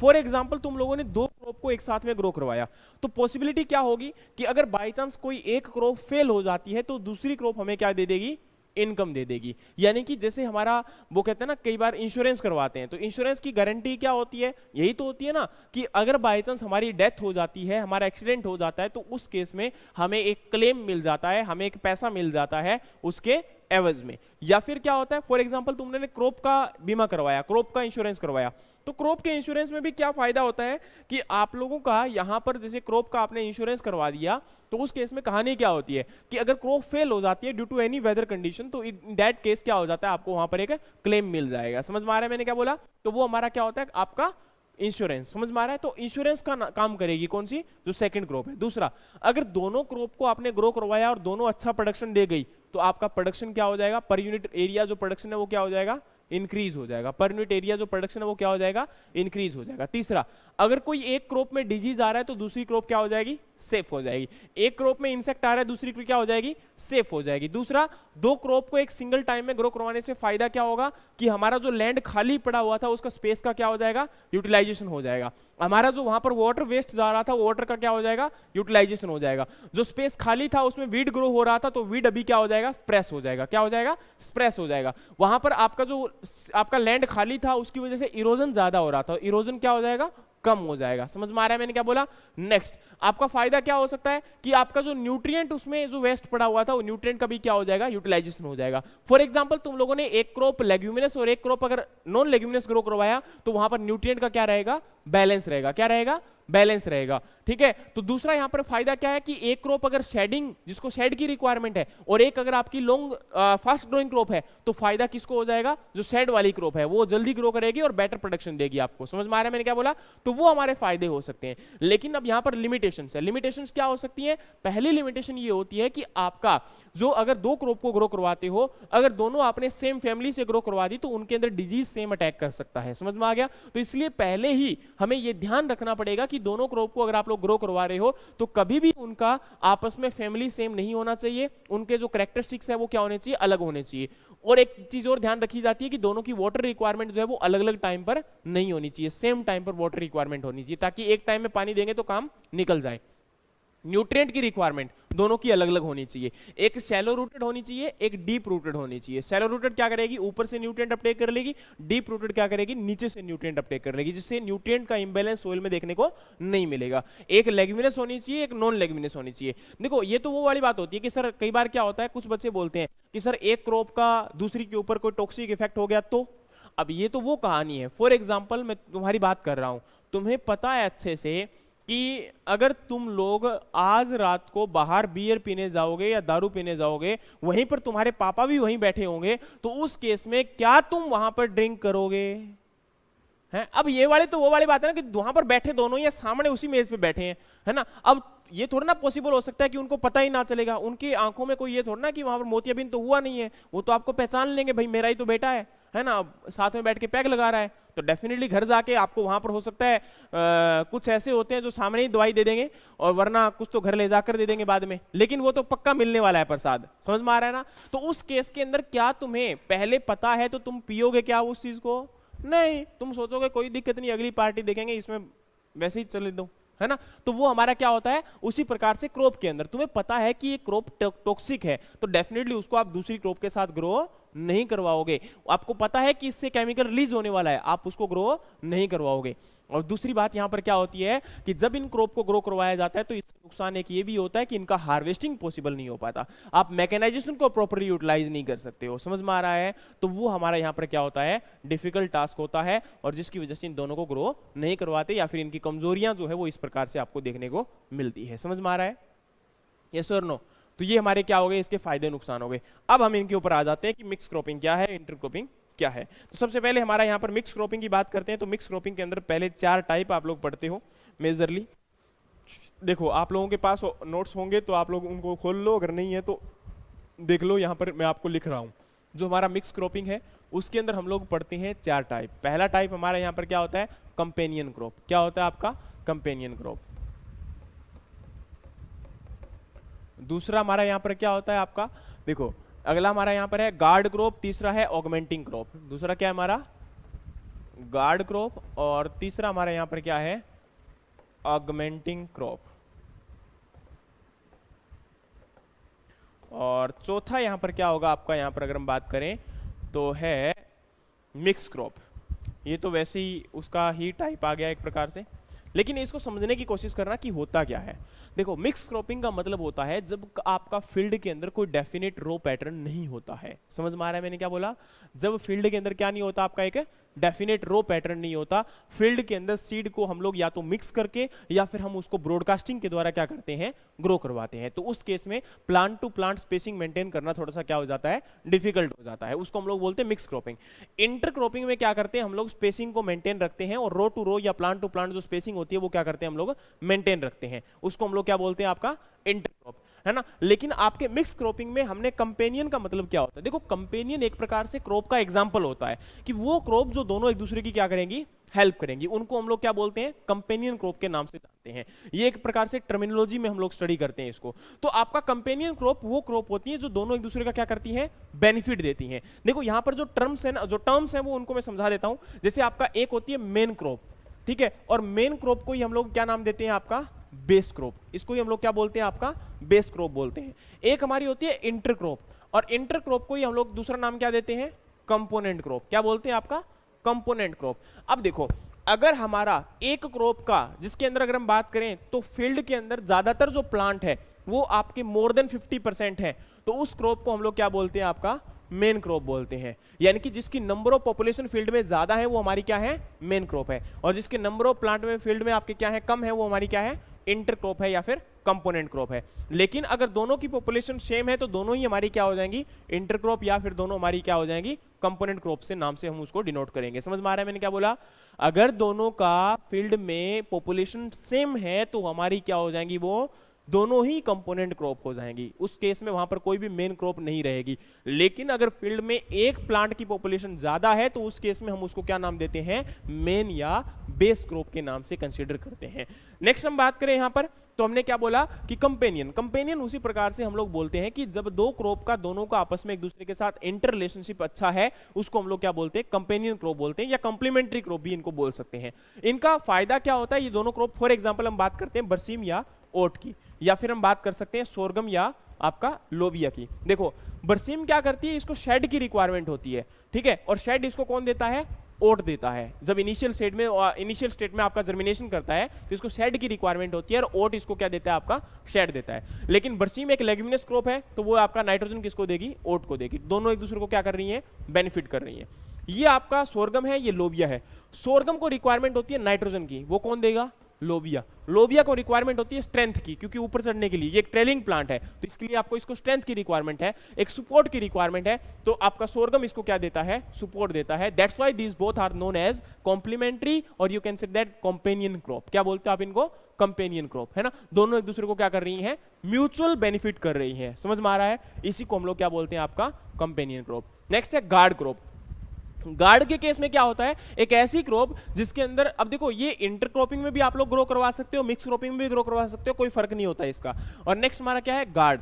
गार्ड का मतलब क्या होता है कि ऐसी क्रॉप जो फील्ड के अंदर गार्ड कर रही है दूसरी क्रॉप को, यानी कि आपने क्या किया, बड़ी हाइट की क्रॉप को ग्रो करवा दिया, साथ में छोटी हाइट की क्रॉप ग्रो करवा दी, तो वो उसको क्या कर रही है, गार्ड कर रही है, उसको सपोर्ट कर रही है, उसको जो है स्ट्रेंथ दे रही है। हो सकता है क्योंकि आपने देखा होगा स्मॉल हाइट की फील्ड के अंदर आपका क्रॉप जो है उसमें एनिमल ज्यादा अटैक करते हैं, लेकिन लार्ज हाइट की क्रॉप अगर है उसमें एनिमल ज्यादा अटैक नहीं करते हैं। समझ में आ रहा है यहाँ पर? तो वो चीज हमारी फॉलो अप नहीं होगी। नेक्स्ट है ऑगमेंटिंग क्रॉप। ये बड़ा कंफ्यूजन करता है। ये कैसे कंफ्यूजन करता है? क्योंकि ऑगमेंटिंग हम ज्यादातर जो यूज करते हैं वो हमेशा हम फोल्डर के केस में यूज करते हैं। किस केस में यूज करते हैं हम लोग? फोल्डर के। इसका रीजन क्या है इसको बात को बताता हूं। देखो फॉर एग्जांपल हमने क्या बोला, ऑगमेंटिंग। देखो इस वर्ड के अंदर एक आपका दूसरा वर्ड एक और होता है जिसको हम बोलते हैं सिनर्जेटिक क्रॉप। क्या बोलते हैं? सिनर्जेटिक। ये दोनों कई बार हम इनको अंडरस्टैंड करते हैं, एक दूसरे के साथ कंफ्यूजन क्रिएट हो जाती है, लेकिन दोनों अपने आप में बहुत अलग हैं। दोनों ही अपने आप में क्या है? बहुत अलग हैं। दोनों पर यूनिट एरिया प्रोडक्शन को इंक्रीज कर रहे हैं। दोनों क्या कर रहे हैं? पर यूनिट एरिया प्रोडक्शन को इंक्रीज कर रहे हैं, फील्ड की प्रोडक्टिविटी को इंक्रीज कर रहे हैं, लेकिन फिर भी दोनों अलग हैं। ये बात अब अच्छे से समझने की कोशिश करना। देखिए ये क्या है? आपका एक रूम है। ये क्या है? आपका एक रूम है। मैंने क्या बोला कि तुम एक काम करो, एक इस रूम की जल्दी से सफाई कर दो। इस रूम की क्या करो? जल्दी से क्लीनिंग कर दो। अब हो सकता है ये रूम मैंने आप लोगों को अकेले को दे दिया। अब आप सोच कर देखिए, ऐसे 15 रूम है और तुम 15 ही स्टूडेंट हो, मैंने हर एक को एक रूम दे दिया साफ करने को। वो हमारा क्या हो जाएगा? एक डिफिकल्ट टास्क होगा कि नहीं होगा? क्योंकि आप लोग इसके अंदर काम तो कर दोगे, लेकिन काम जो निकल के आएगा वो क्या उतना इफेक्टिव होगा जितना कि मैं 2 लोगों को एक रूम देता? अगर मैं 2 लोगों को एक रूम दे देता तो इफेक्टिव ज्यादा होता कि नहीं होता? होता। अच्छा अब तुम क्लीनिंग करना स्टार्ट कर दिया, मैंने 2 लोगों को ऐड कर दिया इसमें। कितने लोगों को? 2 को। अब एक चीज बताइएगा, यहां पर क्या बोला? एक को मैंने बोला कि तू क्या करेगा? इसमें झाड़ू निकालेगा। दूसरे को क्या बोला कि तू क्या करेगा? पोछा लगाएगा। क्या लगाएगा? पोछा लगाएगा। अच्छा प्रोडक्टिविटी उसकी इंक्रीज हुई कि नहीं हुई? क्योंकि जितनी देर में वो आगे से पोछा सफाई कर देगा, पीछे से क्या लगता आएगा? पोछा लगता आएगा। आएगा कि नहीं आएगा? उसका काम जो है वो विद इन टाइम पीरियड में हो जाएगा। हो सकता है वो काम कितने देर में हो जाए? 1 घंटे में हो जाए। तो प्रोडक्टिविटी क्या हो गई? इंक्रीज हो गई। समझ में आया मैंने क्या बोला? लेकिन वहीं पर क्या हो, मैंने बोला कि भाई दोनों ही सफाई करनी है। ये फील्ड में क्या करना है? केवल और केवल सफाई करनी है। आधे रूम की सफाई एक ने की, आधे रूम की सफाई दूसरे ने की। ठीक है, तो काम तो सेम ही हुआ, लेकिन दोनों ने सेम ही काम को फॉलो अप किया। ठीक है, पर्सन दोनों क्या क्या थे? अलग अलग थे, है ना। एक का नाम अमित है, एक का नाम अंकित है। समझ में आ रही मेरी बात? यहां पर दोनों ही क्या है? आपके अलग अलग है। सेम वही बात होती है फील्ड के अंदर भी। फील्ड में क्या होता है? एक आपकी बरसीम क्रॉप है, एक आपकी यहां पर जो है सोरगम क्रॉप है। सॉरी सोरगम गलत ले लिया, यहां पर एक बरसीम है और एक आपका मस्टर्ड है। एक बरसीम और एक आपका मस्टर्ड है। फील्ड में मैंने क्या किया? दोनों के बीज को, दोनों के सीड को स्कैटर कर दिया। समझ में आ गया? पहले मैंने क्या किया? अकेला बरसीम को ग्रो करवाया। बरसीम का यील्ड निकल कर आया कितना? 10 क्विंटल। कितना निकल कर आया? 10 क्विंटल। लेकिन इस बार मैंने क्या किया? बरसीम और मस्टर्ड दोनों को ग्रो करवा दिया और एक साथ में फील्ड में। अब दोनों को ही मैं क्या कर रहा हूं? हार्वेस्ट कर रहा हूं। तो दोनों को जब मैं हार्वेस्ट करूंगा तो मेरा यील्ड निकल कर आया कितना? हो सकता है 12 क्विंटल। कितना? 12 क्विंटल। बताइए पर यूनिट जो एरिया था उसका यील्ड इंक्रीज हुआ कि नहीं हुआ? अरे इंक्रीज हुआ कि नहीं हुआ? हो गया ना। लेकिन दोनों का पर्पस यहां पर क्या है? आपका सेम है। दोनों को किसके लिए यूज किया जा रहा है? फोल्डर पर्पस के लिए यूज किया जा रहा है। क्योंकि दोनों को हार्वेस्ट जब किया जा रहा है सेम टाइम पर, क्या पॉसिबल है कि बाद में उनका मतलब एक प्लांट को हमने हार्वेस्ट कर लिया और बाद में मस्टर्ड में से निकाल रहे हैं सरसों के दाने? हुआ कभी ऐसा? नहीं हो रहा ना। तो हमारा क्या हो जाएगा? दोनों का पर्पस हमारा सेम हो जाएगा। समझ में आ रहा है? तो इसलिए अब कई बोलेंगे नहीं सर, हमारे घर में जब कई बार मस्टर्ड आ जाती है कच्ची कटकर तो हम सरसों का साग भी बना लेते हैं। कितना बनाया भाई, है ना। क्योंकि ज्ञान बांटने वाले बहुत होते हैं ना कहीं कि नहीं नहीं नहीं सर हम तो यूज करते हैं उसको ऐसे। तो आपने कितना % यूज किया? पूरे फील्ड का आपने 0.0001% भी यूज नहीं किया। यस और नो? लेकिन हमारे फील्ड में कितना था? बहुत बड़ा प्रोडक्शन था। तो उस प्रोडक्शन को हमने मैक्सिमम यूटिलाइज किया किसके लिए? फीड के लिए या फिर फोल्डर के लिए। और that's why this is known as augmenting crop, यानी कि आगे बढ़कर जब आपका फॉर एग्जांपल ये फील्ड हम साफ कर रहे थे, आपका एक रूम साफ कर रहे थे, दोनों ही मैंने यहां पर क्या किया? इस टेबल को हटाना स्टार्ट किया। टेबल क्या था? काफी हैवी था। तो यहां पर आप लोगों ने क्या कर दिया? उस टेबल को हटाने में मेरी हेल्प कर दी। तो आपने आगे बढ़कर उसको सेम काम को परफॉर्म किया। So that's why this is known as augmenting crop. दोनों आगे बढ़कर सेम पर्पस के लिए। बरसीम बोल रही थी कि मैं जा रही हूं पशुओं के लिए, मस्टर्ड भी आ गई बोली मैं भी जा रही हूं पशुओं के लिए। समझ में आ गया? तो दोनों ने क्या किया? सेम पर्पस को सेम आपका परफॉर्म किया, लेकिन सिनर्जेटिक के केस में केस अलग होता है, आगे हम पढ़ेंगे, लेकिन अभी हम यहाँ पर वापस आते हैं। तो इसके अंदर हमने ये समझ लिया सारा का सारा, ऑगमेंटिंग तो नहीं भूलोगे कभी आज के बाद, समझ में आ रहा है दोनों का। चलिए नेक्स्ट हम बात करें तो यहाँ पर आपका ऑगमेंटिंग हो गया, मिक्स तो ऑलरेडी हो चुका है, मिक्स के अंदर सेम वही बात की जा रही है कि दो क्रॉप को मिक्स करके आपका ग्रो करवा देना without any row pattern. Next हम बात करते हैं इंटरक्रॉपिंग की। तो इंटरक्रॉपिंग के अंदर जब बात करेंगे तो इसके अंदर आई थिंक सो आपका टू टाइप आता है, एक है पैरेलल और एक आपका है कंपेनियन। तो इसमें कोई डिफरेंस नहीं है, पैरेलल का मतलब है कि सेम टाइम में जब आप लोग ग्रो करवा रहे हो, और आपका कंपेनियन का मतलब क्या है, आपका यहाँ पर जो है सेम टाइम में जब आप लोग दो क्रॉप को ग्रो करवा रहे हैं, एक दूसरे के साथ दे रही हैं, ये तो बोला था कंपेनियन के अंदर। लेकिन यहाँ पर आप लोग इनको जो है रो पैटर्न के आधार पर इनको डिवाइड करते हो, कितने टाइप में, आपके फर्दर 4 टाइप में, कितने 4 टाइप में। कौन सा है, पहला आपका यहाँ पर है रो इंटरक्रॉपिंग। पहला क्या है आपका, रो इंटरक्रॉपिंग, पहला क्या है, रो इंटरक्रॉपिंग। दूसरा यहां पर क्या है आपका, पैच इंटरक्रॉपिंग। क्या है आपका, पैच इंटरक्रॉपिंग। और तीसरा यहां पर आपका है स्ट्रिप एंड चौथा आपका क्या है, रिले। तीसरा आपका क्या है, स्ट्रिप एंड चौथा आपका रिले। इस देखो, इसको रिले इंटरक्रॉपिंग भी बोल देते हैं और रिले क्रॉपिंग भी बोल देते हैं, दोनों में कोई डिफरेंस नहीं है, दोनों में कोई मतलब ये नहीं कि तुम बहुत बड़ा डिफरेंस निकालोगे, कुछ नहीं है। रो इंटरक्रॉपिंग का मतलब क्या होता है, जब आपका फील्ड के अंदर क्रॉप को ग्रो करवाया जा रहा है तो 1 रो 2 रो 3 रो 4 रो 5 रो ऐसे आपने क्या कर दिया, ग्रो करवा दिया। जब आपका फील्ड के अंदर स्पेसिफिक रो आपने ग्रो करवाई और आपकी एक क्रॉप की एक ही रो वहां पर आप लोग ग्रो करवाने जा रहे हो, समझ में आ रहा है कैसे। फॉर एग्जाम्पल हमने क्या किया, ये मस्टर्ड था, ये वीट था, ये मस्टर्ड था, ये वीट था, ये मस्टर्ड था, ये वीट था, तो हमने क्या किया 1:1 में ग्रो करवाया। हो सकता है आप लोगों ने क्या किया 1:2 में ग्रो करवाया। कैसे, यहां पर आपका वीट की 2 हो गई, यहां पर आपका वीट की क्या हो गई 2, तो ये क्या हो गया 1:2 का रेशियो हो गया। पॉसिबल हो सकता है ये 7:1 का हो जाए, 1:4 का हो जाए, 1:6 का हो जाए, 6:1 का हो जाए, 5:1 का हो जाए। इस प्रकार से अगर आपका 1 आ रहा है बार बार एक साइड में, दोनों में आए ना आए डजंट मैटर, लेकिन मिनिमम अगर एक साइड में 1 प्रेजेंट है, इसका मतलब वो क्या है, हमारा रो इंटरक्रॉपिंग है। लेकिन स्ट्रिप का मतलब क्या होता है, पट्टियां। देखो आपका रो इंटरक्रॉपिंग जो होता है वो प्लेन में फॉलो किया जाता है, लेकिन स्ट्रिप इंटरक्रॉपिंग जो होता है वो खासकर जो आपके ज्यादा जो स्लोप एरिया होते हैं उनमें फॉलो करते हैं। किस लिए फॉलो करते हैं, क्योंकि वहां पर क्या होता है, फॉर एग्जाम्पल तुम्हारा एक ये क्या है, एक स्लोप है, इसमें क्या होगा 1 या 2 या 3 या 4 इस प्रकार से स्ट्रिप की फॉर्म में क्या किया जाता है, क्रॉप को ग्रो करवाया जाता है। जैसे यहां पर मस्टर्ड को ग्रो करवा दिया, यहां पर आपका क्या कर दिया, वीट को ग्रो करवा दिया। इससे फायदा क्या होता है कि आपका जो इरोजन होता है सोइल का, वो इरोजन क्या हो जाता है, कम हो जाता है, क्योंकि स्ट्रिप की फॉर्म में, पट्टियों की फॉर्म में। और पट्टियां कब बनती है कि मिनिमम क्या होना चाहिए, 2 रो प्रेजेंट होनी चाहिए। मिनिमम कितनी रो प्रेजेंट होनी चाहिए, 2। तो याद रखना इसके अंदर अगर रेशियो है 2:2, 2:3, 2:4, 2:5, 3:3, 3:4, 3:5, 5:2, 6:2, 7:2, 9:2, 10:2, 11:2, यानी कि इसमें 1 कहीं नहीं आ रहा है, तो उस केस में हमारा ये क्या चला जाएगा, स्ट्रिप इंटरक्रॉपिंग चला जाएगा। समझ में आ रहा है मैंने क्या बोला, ये हमारा क्या हो गया, केवल आपकी लाइंस कितनी है, उसके अंदर क्रॉप की रो कितनी है, उसके बिहाफ पर हम लोग इसको क्या कर देते हैं, डिवाइड कर देते हैं। नेक्स्ट हमारा यहाँ पर है पैच। पैच का मतलब कुछ नहीं होता, जस्ट क्या है, फॉर एग्जाम्पल तुम्हारा एक फील्ड था, इस फील्ड के अंदर कोई स्पेस यहाँ पर बाई चांस कोई क्रॉप फेल हो गई या फिर कुछ भी हो गया, उस पैच को फिलअप करने के लिए कोई दूसरी क्रॉप को ग्रो करवा देना, वो हमारा क्या हो जाएगा, पैच इंटरक्रॉपिंग हो जाएगा। और नेक्स्ट आपका यहां पर क्या है, रिले। रिले का मतलब क्या होता है, before the harvesting of preceding crop you are growing a next crop, that is known as relay cropping या रिले इंटरक्रॉपिंग। फॉर एग्जांपल हम लोगों ने क्या किया था, यहां पर आपका राइस को ग्रो करवाया था। राइस की क्रॉप आपकी है 3 महीने की, कितने महीने की, 3 महीने की, तो हमने राइस को ग्रो करवा दिया।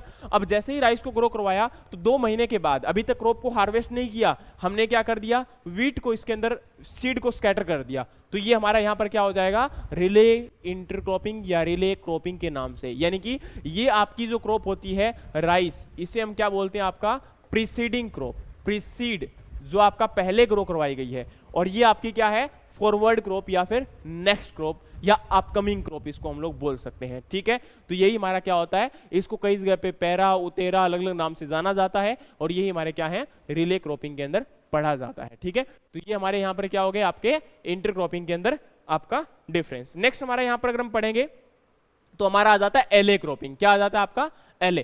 LA का मतलब कुछ नहीं होता, सिंपल सा फंडा है। ये एक्चुअल में आप लोग सिल्वीकल्चर को जो फॉलो करते हो फील्ड कंडीशन में, तब हम इसको बोलते हैं, या फिर हम बोलते हैं कि फार्म फॉरेस्ट्री जो हम बोलते हैं ना, उस केस में हम इसको फॉलो करते हैं। होता क्या है, फॉर एग्जाम्पल हमारा ये क्या है, फील्ड है। इस फील्ड में हमने क्या किया, आपका एक रो आपकी ट्री की ग्रो करवा दी, एक रो ये ट्री की ग्रो करवा दी, और या फिर हमने साइड में यहां पर भी ट्री को ग्रो करवा दिया, और बीच में ये क्या बन गया, एक रास्ता बन गया। एक वे ऐसा ही तो होता है, बिल्कुल लंबा लंबा सा, तो इस प्रकार से वे बन गया। और इसके इन बिटवीन में जब आप लोग क्रॉप को ग्रो करवाते हो तो वो हमारा क्या हो जाता है, एले क्रॉपिंग हो जाता है। जब ट्रीज की रो के इन बिटवीन में आप लोग क्या करते हो, क्रॉप को ग्रो करवाते हो, वो हमारा क्या कंसिडर किया जाता है, एले क्रॉपिंग। एले क्रॉपिंग के फायदे कई होते हैं कि ये आपका विंड इरोजन वगैरह जो होता है उसकी वजह से आपका हेल्प करता है, या आपकी ज़्यादा जैसे विंड ब्रेक का काम करता है, या फिर आपका शेल्टर बेल्ट का काम करता है ना, तो उस प्रकार से आपकी हेल्प करता है। और ये आपका एक्चुअल में प्लांट जो है हेल्प करेगा फील्ड में आप, या फिर जो शेडिंग प्लांट है जिनको छाया की रिक्वायरमेंट होती है उनके लिए क्या होता है, आपका हेल्पफुल होता है। ठीक है, नेक्स्ट अगर हम बात करें एले क्रॉपिंग के बाद, मल्टी स्टोरी क्रॉपिंग। क्या होता है आपका मल्टी स्टोरी? देखो ये आपका थोड़ा सा अलग आ जाता है कि मल्टी स्टेरॉइड का मतलब क्या होता है, जब डिफरेंट हाइट की क्रॉप को आप लोग ग्रो करवा रहे हो, ठीक है, A, B, C, ये अलग अलग हाइट की जब आप लोग क्रॉप को ग्रो करवाते हो तो उस केस में हम इसको क्या नाम देते हैं, आपका मल्टी स्टेरॉइड क्रॉपिंग। जैसे आपकी मल्टी स्टोरी बिल्डिंग होती है, इसको हम कई नाम देते हैं, multi level farming, multi steroid farming, है ना। आपका इसको हम कई नाम देते हैं, क्यों देते हैं, क्योंकि मल्टी स्टोरी, जैसे मल्टी स्टोरी बिल्डिंग है तो क्या कभी एक बिल्डिंग के अंदर एक फ्लोर की हाइट दूसरे के साथ सेम होती है? कभी भी नहीं, कभी भी सेम नहीं होते, हमेशा इसकी हाइट अलग है, इसकी हाइट अलग है, इसकी हाइट आपकी अलग है। इसी प्रकार से इसको नाम दे दिया हमने मल्टी स्टोरी। ठीक है, तो आपका इसके अंदर क्रॉप की हाइट जो होती है वो क्या रहती है, अलग अलग रहती है। समझ में आ गया? चलिए, इसके अंदर हम लोग जब पढ़ते हैं तो हम लोग बोलते हैं कि सर इसमें ही हमारा क्या होता है, आपका जो है जो हम सिनर्जेटिक क्रॉपिंग पढ़ते हैं वो इसी में पढ़ते हैं। क्या पढ़ते हैं हम इसके अंदर? सिनर्जेटिक क्रॉपिंग पढ़ते हैं। अब देखो सिनर्जेटिक क्रॉपिंग का मतलब क्या हो गया, इसकी कहानी में समझाता हूं।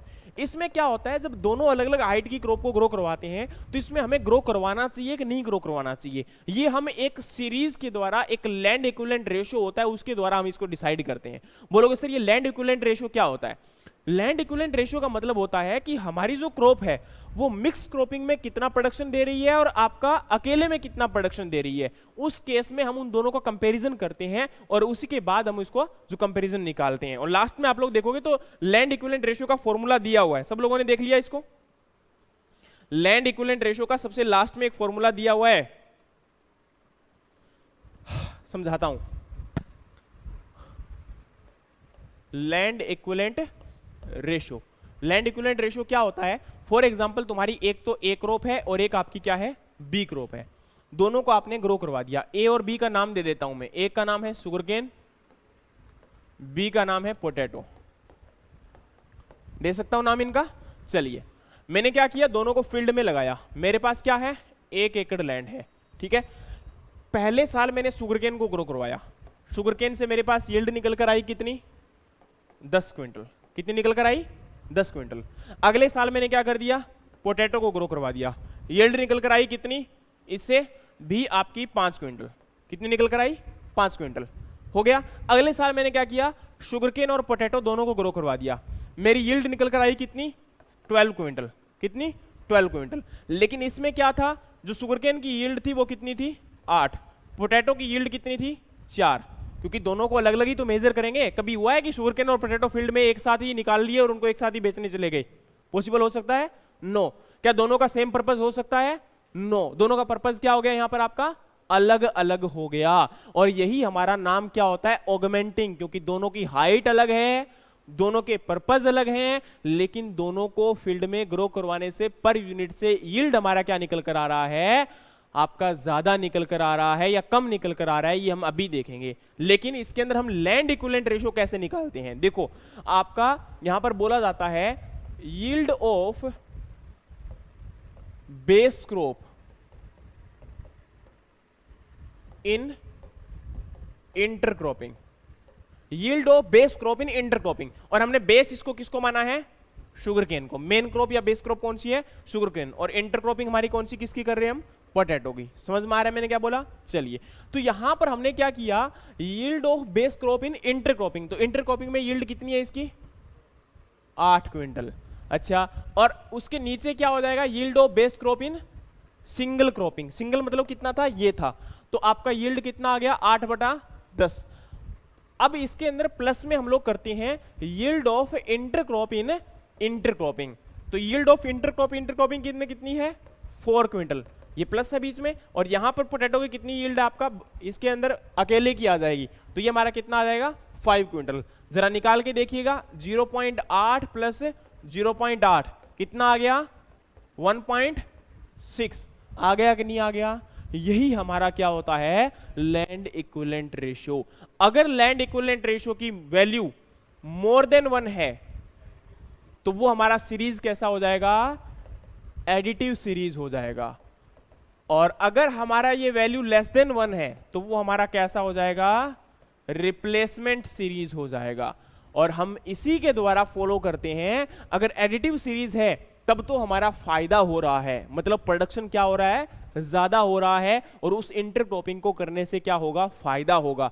अगर हम लोगों ने हमारा जो रिप्लेसमेंट रेशियो या रिप्लेसमेंट सीरीज निकल कर आ गई, या वैल्यू लेस देन 1 निकल कर आ गई, उसको हम रिप्लेसमेंट सीरीज बोलते हैं, और रिप्लेसमेंट सीरीज हमारी कभी भी बेनिफिशियल नहीं होती है। इसका हमारे फील्ड में क्या होता है, आपका नुकसान होता है। समझ में आ रहा है कि नहीं आ रहा है ना, वो हमारा यहाँ पर क्या बोला जाएगा, आपका हमेशा नुकसान बोला जाएगा। समझ में आया कि नहीं आया, ठीक है। और हम लोग हमेशा फॉलो किसको करेंगे, आपका एडिटिव सीरीज को। अगर फील्ड में एडिटिव सीरीज है, हो रही है, तभी हम इंटरक्रॉपिंग करेंगे, अदरवाइज हम इसको फॉलो अप नहीं करेंगे। अब बताइए जरा, इस क्रॉपिंग सिस्टम से कोई डाउट है किसी को?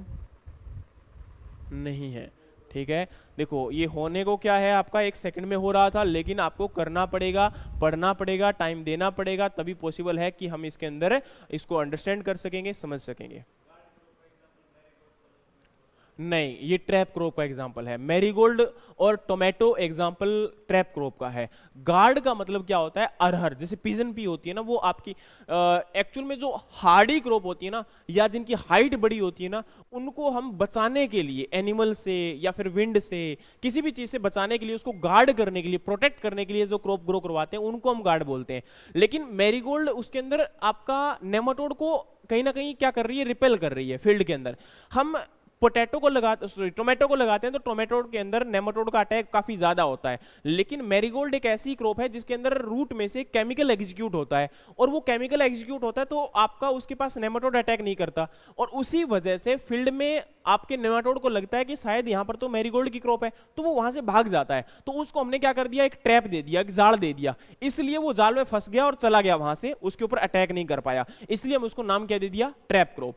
लेकिन एक्चुअल में जो आपकी, जैसे फॉर एग्जांपल गार्ड का काम है, तो गार्ड जैसे एटीएम गार्ड है या फिर आपका सोसाइटी का गार्ड है, वो काम क्या करता है, प्रोटेक्ट करने का काम करता है, वो सिक्योरिटी देने का काम करता है। तो उसी प्रकार से वो क्या कर रहा है, सिक्योरिटी दे रहा है। समझ में आ रहा है, तो दोनों का फर्क है, दोनों का, ठीक है। चलिए यहां पर आपका जो है हमने क्या पढ़ा, क्रॉपिंग सिस्टम पूरा पढ़ा, अंडरस्टैंड कि आपके अंदर हो गया होगा, समझ में आ गया होगा कि किस प्रकार से हमने इसको किया, क्या हमने जो है इसके अंदर फर्दर पढ़ा। तो उम्मीद करता हूं कि आप लोग सारा पढ़कर आओगे। नोट्स आपके पास प्रेजेंट है, अवेलेबल है, पीपीटी भी प्रेजेंट है, और वैसे भी आपके नोट्स अवेलेबल है। तो दोनों केसेस में आप कहीं से पढ़ सकते हो, सेम चीज मिलेगी, कोई डिफरेंस नहीं मिलेगा, ठीक है। ऐसा नहीं कि वहां पर कोई अलग मिलेगा, हो सकता है वहां पर कोई एक आधी फोटो मिल जाए। फोटो को ये नहीं कि तुम यार इतना फोटो के मतलब भरोसे मत जिंदगी जियो, है ना, थोड़ा सा खुद की फोटो भी बना लो, फायदे में रहोगे, वरना मारे जाओगे जिंदगी में, ठीक है। तो ये समझ में आया कि नहीं आया, पहले जल्दी से बताइए, ये सुनो, कोई दिक्कत है किसी को? पक्का? तो हमारा टॉपिक ये यहाँ पर क्या हो गया, कवर हो गया, ठीक है। अगर कोई डाउट है तो आप लोग अगले सीजन में, अगले सेशन में क्या कर सकते हो, क्वेश्चन पूछ सकते हो।